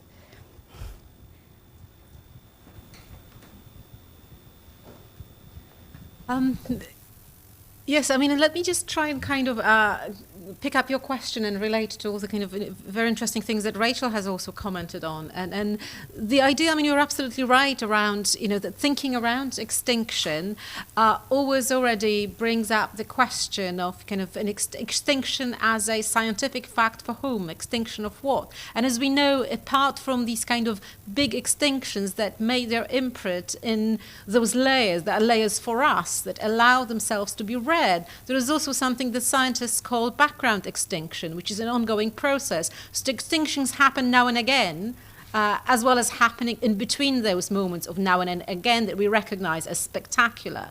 But also what the kind of question around cosmic time also ties into my bigger problem that I tried to formulate yesterday in that warped question around, what does it mean? Who is doing the rethinking? As in, what happens if we humans, we scholars in particular, kind of allow ourselves to zoom out into cosmic time? And then we kind of, what happens when we return from that trip? And we've seen something, we've unseen ourselves, we've positioned ourselves on a cosmic scale. We've understood extinction as a problem, but also we've also understood that extinction is often the survival of possibility of the possibility of our own survival. So in a way, we need the extinction of others for us to survive. Somebody else, has to die, and some other species have to die so that we can survive. And that kind of illustration of that extinction is not just a kind of scientific fact, but also a kind of process in which we actively participate, which we desire. It changes the narrative, changes our role and position in all of this. So I think it is very important to just analyze extinction as something for which we can take responsibility. And it's also a way of, again, cutting the Anthropocene and us in the Anthropocene to size. I'm less interested in kind of debunking the term because, as lots of other terms, it's doing something at the moment, it's kind of circulating, but more in think, how do we not just use it as another term to enlarge ourselves and give ourselves those kinds of kind of vocabularies that still elevate us above other species. So, but at the same time, even if we want to take on board, and I very much do, together with the speakers from yesterday's panel, if we want to take on board or challenge human exceptionalism, I think it's a very important political ethical gesture to perform, then we can still retain a certain idea of human singularity. Now, human singularity is not the same thing as human exceptionalism, because we could talk about microbe singularity, we could talk about bird singularity, and then even within that we can make cuts and incisions, and maybe it stops being just human singularity but becomes much more historical, much more intersectional, so the relations get complicated. But obviously then we return to the question of doing certain kinds of scholarship, for example, once we've seen ourselves in the Anthropocene, have cut ourselves to size, if you like, and what does it mean to see that extinction as something, in which we've placed ourselves. So the question of what does it mean, or which is another version of the, question, so what, favored by scholars. I think it's more than just kind of methodological or metaphysical navel-gazing. I think it's an important point of orientation for any of us who still want to continue to do kind of critical work scholarship and kind of image making in the light of all those debates and things. So it's really zooming out into space and then coming back, realizing that the place we return to is not the same place anymore. And just as a kind of quick follow-up around the question of air, which is, I was very intrigued by what you were saying around air, and how air becomes a space but also becomes a problem, and how we see certain things and position ourselves in the world with air being invisible and yet also being a certain orientation space we inhabit. And I think photography and light are interesting because they visualize air to us also as space, as dimension, as something that is material rather than just ethereal. And we see that materiality precisely through different forms of pollution, through different forms of dust, different forms of matter that are kind of in the space. And that also, the last point around kind of what photography does, it's very much, I think Robin Stoke was so exciting for me because he foregrounded that since its inception, photography didn't have these representational ambitions, was already a translation. It was only maybe in the later moments when technology allowed for a certain kind of verisimilitude that photography forgot about it being a translation, it being already a process of enacting something, rather than just showing us the world as it is on our iPhones or on the kind of nature calendars. But that very moment of inversion, which very much, photographs arrive to us as sepia or as black and white, were very much precisely those moments of not trying to represent, but trying to invent, to create something, and to see air and light in some way. I think it opens up a different way of thinking about non-representationalism. I completely agree with that, if I can speak. I mean, literally, if I can speak. Do you have a water? I do have, Okay. I do have a water. One thing I didn't mention when I showed that, that lantern slide of the Stieglitz with the asphalt paving is that it was a very deliberate decision on his part to exhibit those as projected lantern slides. And of course, one of the things, if you remember old projectors, is the way that the dust particles would dance about, right? So the radiance on the screen was kind of matched with a materialization of air, right, in the moment of projection, which I think was very deliberate. Yes. Oh, I'm sorry. Have you already passed the microphone around? Go ahead. No, please, go ahead. Yeah, thank you so much. I thought both talks were just brilliantly provocative and intriguing. And it seemed to me that both of them take shape around a kind of hinged contradiction between, on the one hand, a crisis of hyper-spectacle, or what you could call supervision. On the one hand, we have this extraordinary technological capacity to see around the world with drones, with satellites, and yet we're being at the same time, living in a society of supervision under constant surveillance, CCTVs and so on. The other side of the hinge, I think both of you addressed brilliantly. You began, Joanna, with the notion of prohibition, and Robin talked wonderfully about the questions of invisibility, what we cannot see. 3 examples: the Gulf of Mexico, the greatest environmental catastrophe across 5 states. Photographs were prohibited, were criminalized, $40,000 fines for taking a photograph. Abu Ghraib for photographs. Currently there's a battle to make them visible. And I think those are directly actually connected to questions of climate change. And the gag laws. How do we make visible climate change when we're living in a state which is making the act of taking a video, taking photographs, calling people who do that, putting them on terrorist lists? And I think the hinge that or perhaps it's a question, the hinge that connects this contradiction between the hypervisible and the invisible, it seems to me, is the question of history. Is it possible to talk about these images and these photographs without returning them to historical memory? And is it possible to do that without raising the question, Rachel, you raised, of sound and other narratives? In other words, is there a risk of commodifying? How do we evade the risk of falling under the seduction of spectacle while making the catastrophe of climate change perceptible and imaginable to a public without engaging the question of the politics of history? That's a big question. Do you want to? I think it's a great question, and I think you're right. There's a sense now that everything is being recorded and distributed when it's definitely not. You know, I mean, I once was on a local cable TV show talking about war photography, and I rode in a taxi back with somebody who was at the JFK school who was a retired admiral or something, and he said, you know, after Vietnam, we learned our lesson. You keep those cameras away. You know, and he was just so blunt about it. It was kind of refreshing. It was like, yeah. So the, you know, embedding, we all know, is, you know, is the opposite, right? So I think that's a really good issue, and I like tying in the issue of what forms of visibility are allowed versus something which feels more like a basic material issue of how visible is climate change and the problem of visualization when you're talking about issues of causality, which photography's never been very good at. Photography is really about effects. it's really not, you know, it's got its own causal dimensions to it that are, you know, endlessly interesting. But as a representational form, it's a struggle. And I think, you know, I also think this issue of other senses, you know, sound as well. I mean, we're incredibly oriented around the visual, right? And Frederick Douglass said that what distinguishes us as human beings actually is not literacy, it's pictures.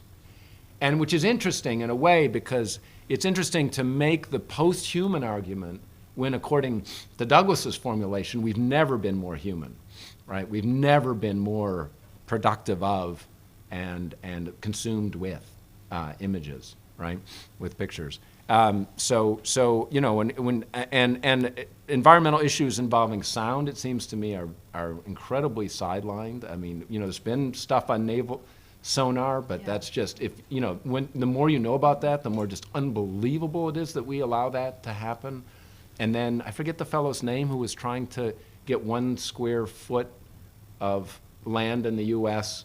where there wouldn't be any human noise, and you can't do it because of planes. So he tried, and I think it was Olympic National Park. He tried to convince the FAA to, you know, leave one, you know, and it was you know, a wonderful quixotic kind of fight about it. But the propagation of sound, right, and the relationship between sound and air, right, is, you know, I think is super interesting from an environmental point of view. That's kind of a rambling answer, but it's a tough question. Just as a I'm sorry, Joanne. Sorry, just as a quick follow-up, because I mean it is a cracking question in the sense that I think it also very strongly articulated what is kind of, I think, lies at the bottom of what I'm trying to do with this project, which is precisely a certain supposed or presupposed omnipotence of vision working across scales. On the one hand, we've got all these kind of bird's eye view images or cosmic eye view images. On the other hand, we've got the penetration of the body and other kind of organs on the cellular level. So you can see, and it creates a certain illusion of penetrability and visibility, while at the same time, what I'm interested in, and that's why I think I work with images as well, I think you're absolutely right that there are other forms of experiencing the world, the universe, that are not visual. But visibility to me is interesting precisely because of the promises it creates and it doesn't deliver, which is also a question of the politics of the promise, of what it, you know, that the absolute visibility is supposed to give us something, to open us up to things. But the more we see, in a way, the less we know.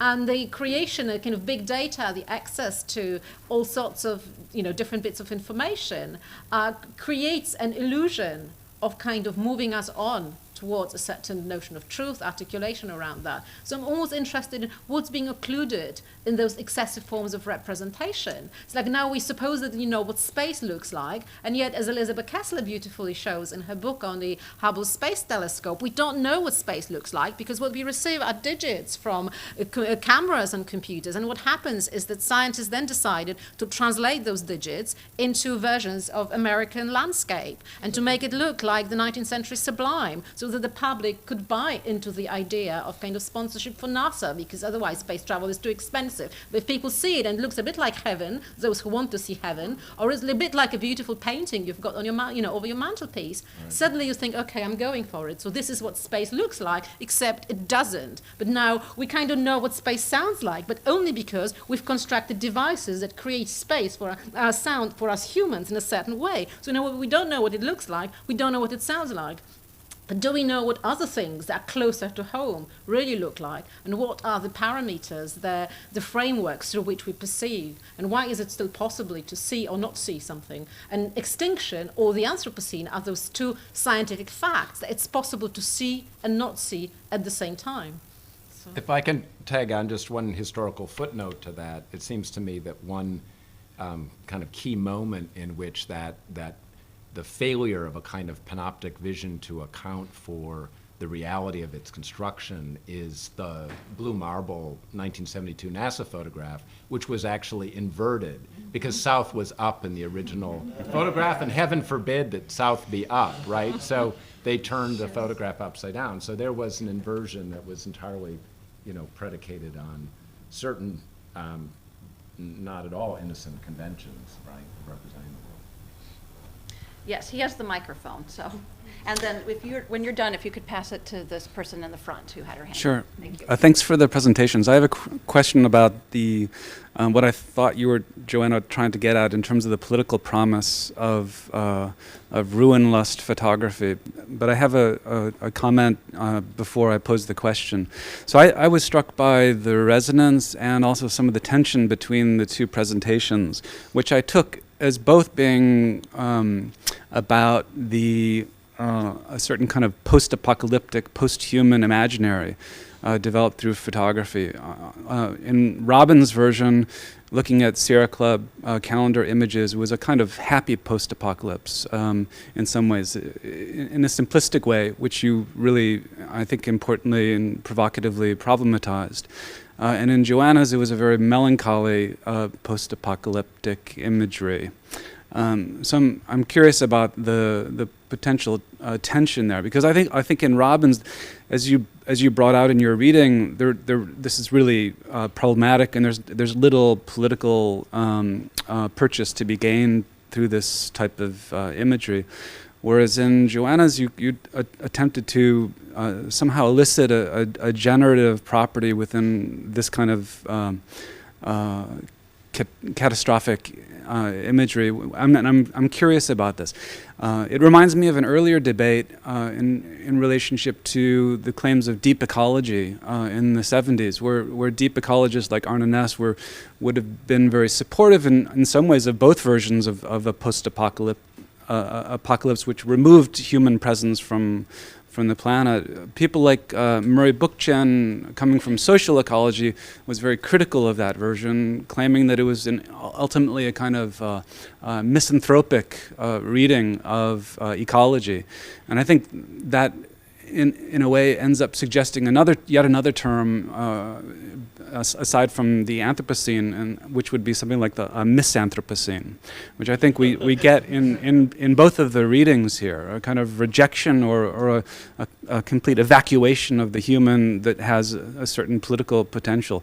But in terms of that misanthropic dimension, I'm wondering how I'm wondering about the political economy of catastrophism, which generally I think if we listen to people like Eddie Yuen in an edited volume where he deals with that political economy, catastrophism is deeply debilitating politically, and it tends to support very conservative relations to a fatalistic escapism. So I don't know how. I'm wondering, coming back to my question then, Joanna, how you see where you see the political potential in catastrophism. Well, thank you for that question, because the book I kind of did recently, The Minimal Ethics for the Anthropocene, arose precisely as an attempt to respond to the Jeremiads of all sorts, which I try to inscribe within what I call the masculinist tradition of kind of reasoning around the end of the world. And I also try to reflect on the fact that we humans have been telling ourselves stories of our own apocalypse ever since we developed the ability to tell stories. So that kind of wallowing, not just in images of ruin porn, but of our own, be it extinction or disappearance, or kind of end of the world, in all the kind of major world religions and other kind of narratives, epics that we've been constructing, is something that's of interest to me. But there is also this kind of pleasure, and I was building on a little book by Steve Emmett, who is he was a professor at Oxford, but he was also kind of one of the major research guys, I think, at Microsoft. He's got this book called 10 Million, and he's got this very elaborate story about we're all going to die, and the world is coming to an end. And then he announces this really scientific conclusion, and I'm citing, which is, we are fucked. And then he just pronounces that and says, oh, this is it. And there's this tone and this thing. There's a certain vulgarity around this narrative, not just in language, but much more on the conceptual level, that there is a certain mobilization of the story of our own end, pronounced with a certain oh, there's nothing to be done, this is it, yet which still enlarges that kind of human, or often man, this kind of new age Jeremiah who takes upon himself to pronounce all of that. So I'm very much, and it's debilitating politically, but also it's extremely narcissistic.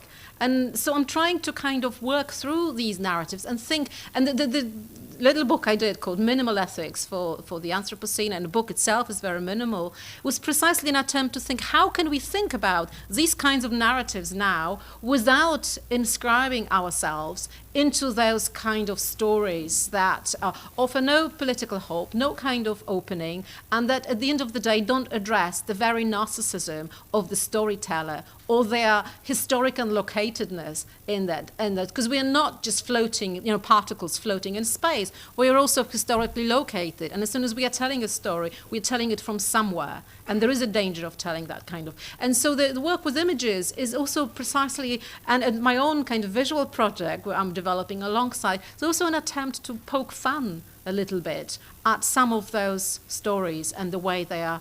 And I think there is a very strong correspondence between the two sets of images that we have, because they are really kind of parts of the same coin. And it's only because traditionally visuality designated one set of those as pleasurable or the other one as kind of disturbing. But in that moment of transition, now we are looking at the 70s images of kind of, beautiful fields without any humans, and they look as chilling as pictures of the Detroit, say. So. Yeah. It's that old pop song, is this the beginning or is this the end? I think there's been a kind of inversion on that. Did you still have a question here in the front? Yeah. Okay, go ahead. I think it's actually somewhat related to the last question. So in thinking about photography as a means to promote activism about climate change, I'm intrigued by your discussion of how we view classical ruins as tranquil and beautiful, but more current destruction is aesthetically pleasing in a way still, but melancholy. And I'm wondering if there's something really fundamentally different between those two types of pictures, or if, say, we start seeing tons of images of destruction type things meant to represent climate change, if we're just going to kind of get used to this aesthetic and think it's beautiful and it won't make us want to go out there and reduce our carbon emissions. And in my mind, I, of course, have, on Facebook where someone posts some article about something atrocious that happens and you like it and you feel better about what you've done, but nothing fundamental has changed. So I'm wondering if you see any ways to combat that from happening, or if this is just inevitable. I should also add that I'm a climate scientist, so this is not, my area of expertise, but I'm curious. I'm kind of a little doubtful as to kind of images changing behavior, as in, so I don't really know about whether it is actually possible to create images that would go and make people do something. And I suppose my own interests are less about that. But I think you're absolutely right that maybe there isn't anything ontologically different about these images from the past. We've just become more used to them. But I think the way, as you've articulated, I think very strongly now, that we are getting used to even these new images of the ruin. And they are also already, especially with people like Andreas Gursky or Edward Burtynsky, you see these they are these beautifully printed, lush images, and you are kind of supposed to look at them and feel compelled to make the world better. But is it really happening? So many people watched Al Gore's and Inconvenient Truth, Yeah. and what's happened? People have watched it. So in a way, the role of media more broadly, or visualization, let's say even like scientific visualization of climate change, is kind of, the humans have this interesting ability to hold to incompatible truths as part of their cognitive apparatus. Like you see something and you unsee it at the very moment. You accommodate the strangeness of the image. And it's just, so that in itself is intriguing for me. And I suppose I'm more interested in doing that rather than thinking or believing even that some sort of images will suddenly cause activism. I do believe in activism. I think activism is important. And I think some of the interventions that TJ talked about last night are very strongly showing how you can do it. But maybe it's about less visual art and art that creates some kind of eruption, incision, break into a certain setup, be it a VW salon or something else. Maybe that's the kind of thing.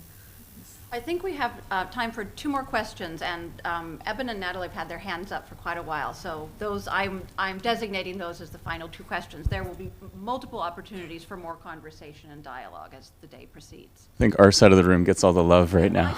I was looking, no one had a hand up. So back on the issue of extinction, I'm with you that our life is contingent on the death of others, but I guess I would like to think that more in terms of ongoing relations of reciprocal capture, where mutual use and mutual exploitation sort of result in maybe these intergenerational life-sustaining entanglements. And in thinking about extinctions, which are these events that can't be reversed, I guess my question back to you is, like, are you saying that we just simply can't control our technology or our political and economic systems or our industrial assemblages that are creating these extinctions in multi-species worlds? Is there something about the anthropos, this sort of being somewhere between the divine and the bestial, that can't control these sort of paraselves or extensions of ourselves that are doing things in the world that are causing these extinctions? Or is our species, is our existence as a species imaginable without those ongoing cascading chains of death in a final kind of way? I think it probably isn't, and I'm not a scientist, but I think I'm a reader of science, and I would like to believe that what science is telling us about these kind of processes has a lot of kind of veracity to it, and so I think it's difficult to imagine our life without looking at these bigger cycles. And the answer would be that I think there are things we can control and things we can't control. So it does make sense to raise questions about bigger issues we can't control, like the meteorite that might come and wipe us all out. And scientists might be able to map it at the moment or see it coming, but they still can't stop it, presumably. And there's lots of other things that might occur. I mean, we can't control tsunamis. We might contribute to some of them. So I think there are other things we can control. We can control, temperature somewhere. We can contain oil spills. We can not lead to oil spills. So the answer is probably yes and no. And what some of these debate around the Anthropocene is doing is still, it's opening up a certain question of human hubris around that we can do everything, but it's also challenging this, like, oh no, it's too late, we've already messed up, we can't do it. So the answer is probably yes and no, and seeing ourselves as part of these processes and returning to that kind of human cut to size, if you like, and then still thinking, well, what do we do? What is our ethical responsibility and historically situated political responsibility? Okay, I'll slip in another question that I think reiterates the other questions, but I'm particularly interested in hearing your response to the dual analysis of agency that you both did, and the focus in the agent who takes a photograph, that I think is really novel and important, because, of course, I think the Anthropocene as a concept is asking us, or demanding, that we recognize our agency in producing the world, our crisis of agency in not knowing what to do, or if we can do, or what we can do, and this idea of how our agency is kind of represented and misrepresented through, my own personal war against the Sierra Club calendars for 20 years in trying to reduce that imagistic, erasure of any capacity to productively interact with our, and take responsibility. I think this question that you were both arguing for, how our agency has been kind of manipulated through these imagistic technologies, and where, for instance, in the ruins, with the focus on the agent who is taking the image and how they're taking the image, but not the agents who have produced the actual structures that we are seeing, and where we focus, what is our response? What is our responsibility, our ability to respond as agents, which I think you both really framed, that this is actually the medium that is being manipulated, is the agency of those producing the image, who is responding to those images, who has the responsibility to those images, that I think is really critically important in understanding that we are agents and that we have the capacity to act, and and that those actions can be accountable to the kind of desirable future, as opposed to this already, detonated apocalyptic visions that we must defy, and the political imperative that we will and are and can. I think that's a great question, and for my part, I think, there's a number of thoughts I have. One is that I think it's important, at least for me, to recognize that this problem of agency is really a problem as old as modernity, in some sense, right? That I tend not to see us entering this new moment of crisis around our agency. We are recognizing the effects of ourselves as agents, but it seems to me that that in the early 19th century, at least as I've read it, there's a tremendous crisis that we've just never gotten over about ourselves as agents. And one of the things I love about Greg Stimek's work, because I completely agree, I mean, in some sense, part of our problem is we love images so much that we try to do our work in the world in the image. But that is only image work, right? And when we're in the image world, we're not attending to the infrastructure that produces that image. We tend, not to be engaged with, in any constructive fashion, all the rare earth mining and everything else that's going into our looking at that computer screen. And one of the things I love about the Greg Stimek loop is that while it is doing work in the image world, when I look at it, am reminded constantly in that loop about what that image world is, what kind of loop it is, right? And so for me, there's actually a very constructive relationship between work like that and the kind of work that TJ was talking about yesterday. Actually, I don't see them really in opposition. I actually see them working in a certain kind of concert. The other thing that I would say about agency, and that I felt very strongly in listening last night, is for me, grappling with this moment and our agency requires acknowledging our ambivalence about the conditions of nature. I mean, and I think part of what I see in those, I mean, it's easy to lampoon those Sierra Club calendar images, right? But another way to think about them is a deep ambivalence about our being in nature, both for nature's sake, but also for our sake, which is the more suppressed part. When Reinhold said last night, I don't feel, what was it? Part of nature, natural. And you didn't mean post-natural. You just, right. which I think was a very important distinction.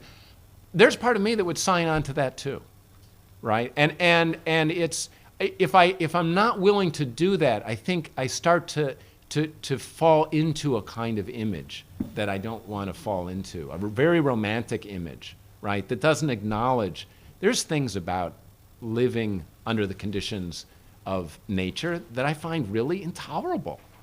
I mean, so for me, part of it is going back to that. There's a reason why, in the tradition out of which I came, that we once thought that there was a better place, right? I mean, I get that. Like, I'm not voting with the Christian right, but I get the dream of a better place, because I'm not thrilled about disease and, the contingencies we face and all that. So for me, part of it is, and I'm a total nature lover, backpacker, canoer, blah, blah, blah. That's why I had those calendars growing up, right? I mean, but I, for me, part of struggling with that agency and struggling with photography as a way of mediating problems of agency, for me, requires dealing with that ambivalence. And the essay that I contributed to one of the volumes that Rachel edited was called Landscape as Not Belonging,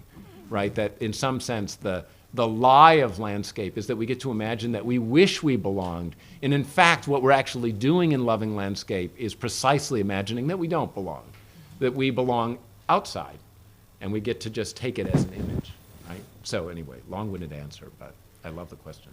I'll just add very briefly, because your question kind of beautifully encapsulated what lies at the heart of the project I'm trying to do. And the paper I presented today is part of this book on non-human photography I'm just finishing. And when I first pitched it to my publisher, which is MIT, and first they said, all right, so you're just going to look at Google Street View and Hubble and things. And I said, well, yes, and at everything else. Then trying to argue that, photography, all photography is non-human. I'm saying, like, look at people's wedding photographs, or look at people's feeds on Instagram, and why there is a certain, what Flusser calls algorithmic logic to all events, to all photographs. Why do certain types of photographs get most likes on Instagram and others don't? So what I'm interested in is that dimension of the algorithmic logic in culture that runs kind of beyond just those images seen by the non-human eye, either up in the sky or deep down. But then, also working with Flusser, I'm returning to what you articulated as that kind of possibility of reclaiming this diminished human agency within that. Flusser calls it this kind of role of envisioners or inframers, people who frame the world otherwise. And, as pretentious and modern as it sounds, it could be artists, could be academics, could be writers, could be activists, could be others. Be those who take it upon themselves to stop and reflect on the moment, or the algorithmic moment in culture in which we reproduce certain kinds of images and ideas, and perhaps shift that. So it's not to reject that idea that there is a bigger kind of agency or technological agency at work in other things, but also to then return to us and thinking, how can we then shift that, work within those parameters? Can I make my Instagram feed look different? I'm not even on Instagram, but that's an example. Well, I think now that we all have in mind feet on Instagram, I think it's a good time for lunch. But in all seriousness, please join me in thanking our speakers for a really terrific presentation. So just a moment of housekeeping. We started a little late with these projector complications, and we're sort of less pressured at the end. So we're going to break now. It's 12 o'clock. We're going to break for lunch. Lunch is provided to everyone, right? Please join us just outside the doors. We'll come back here at 1, and hopefully that'll give time for the projector to sort of rekindle itself and proceed from there. So thank you for your flexibility as we proceed through the day, and thank you for being here. We'll see you at lunch.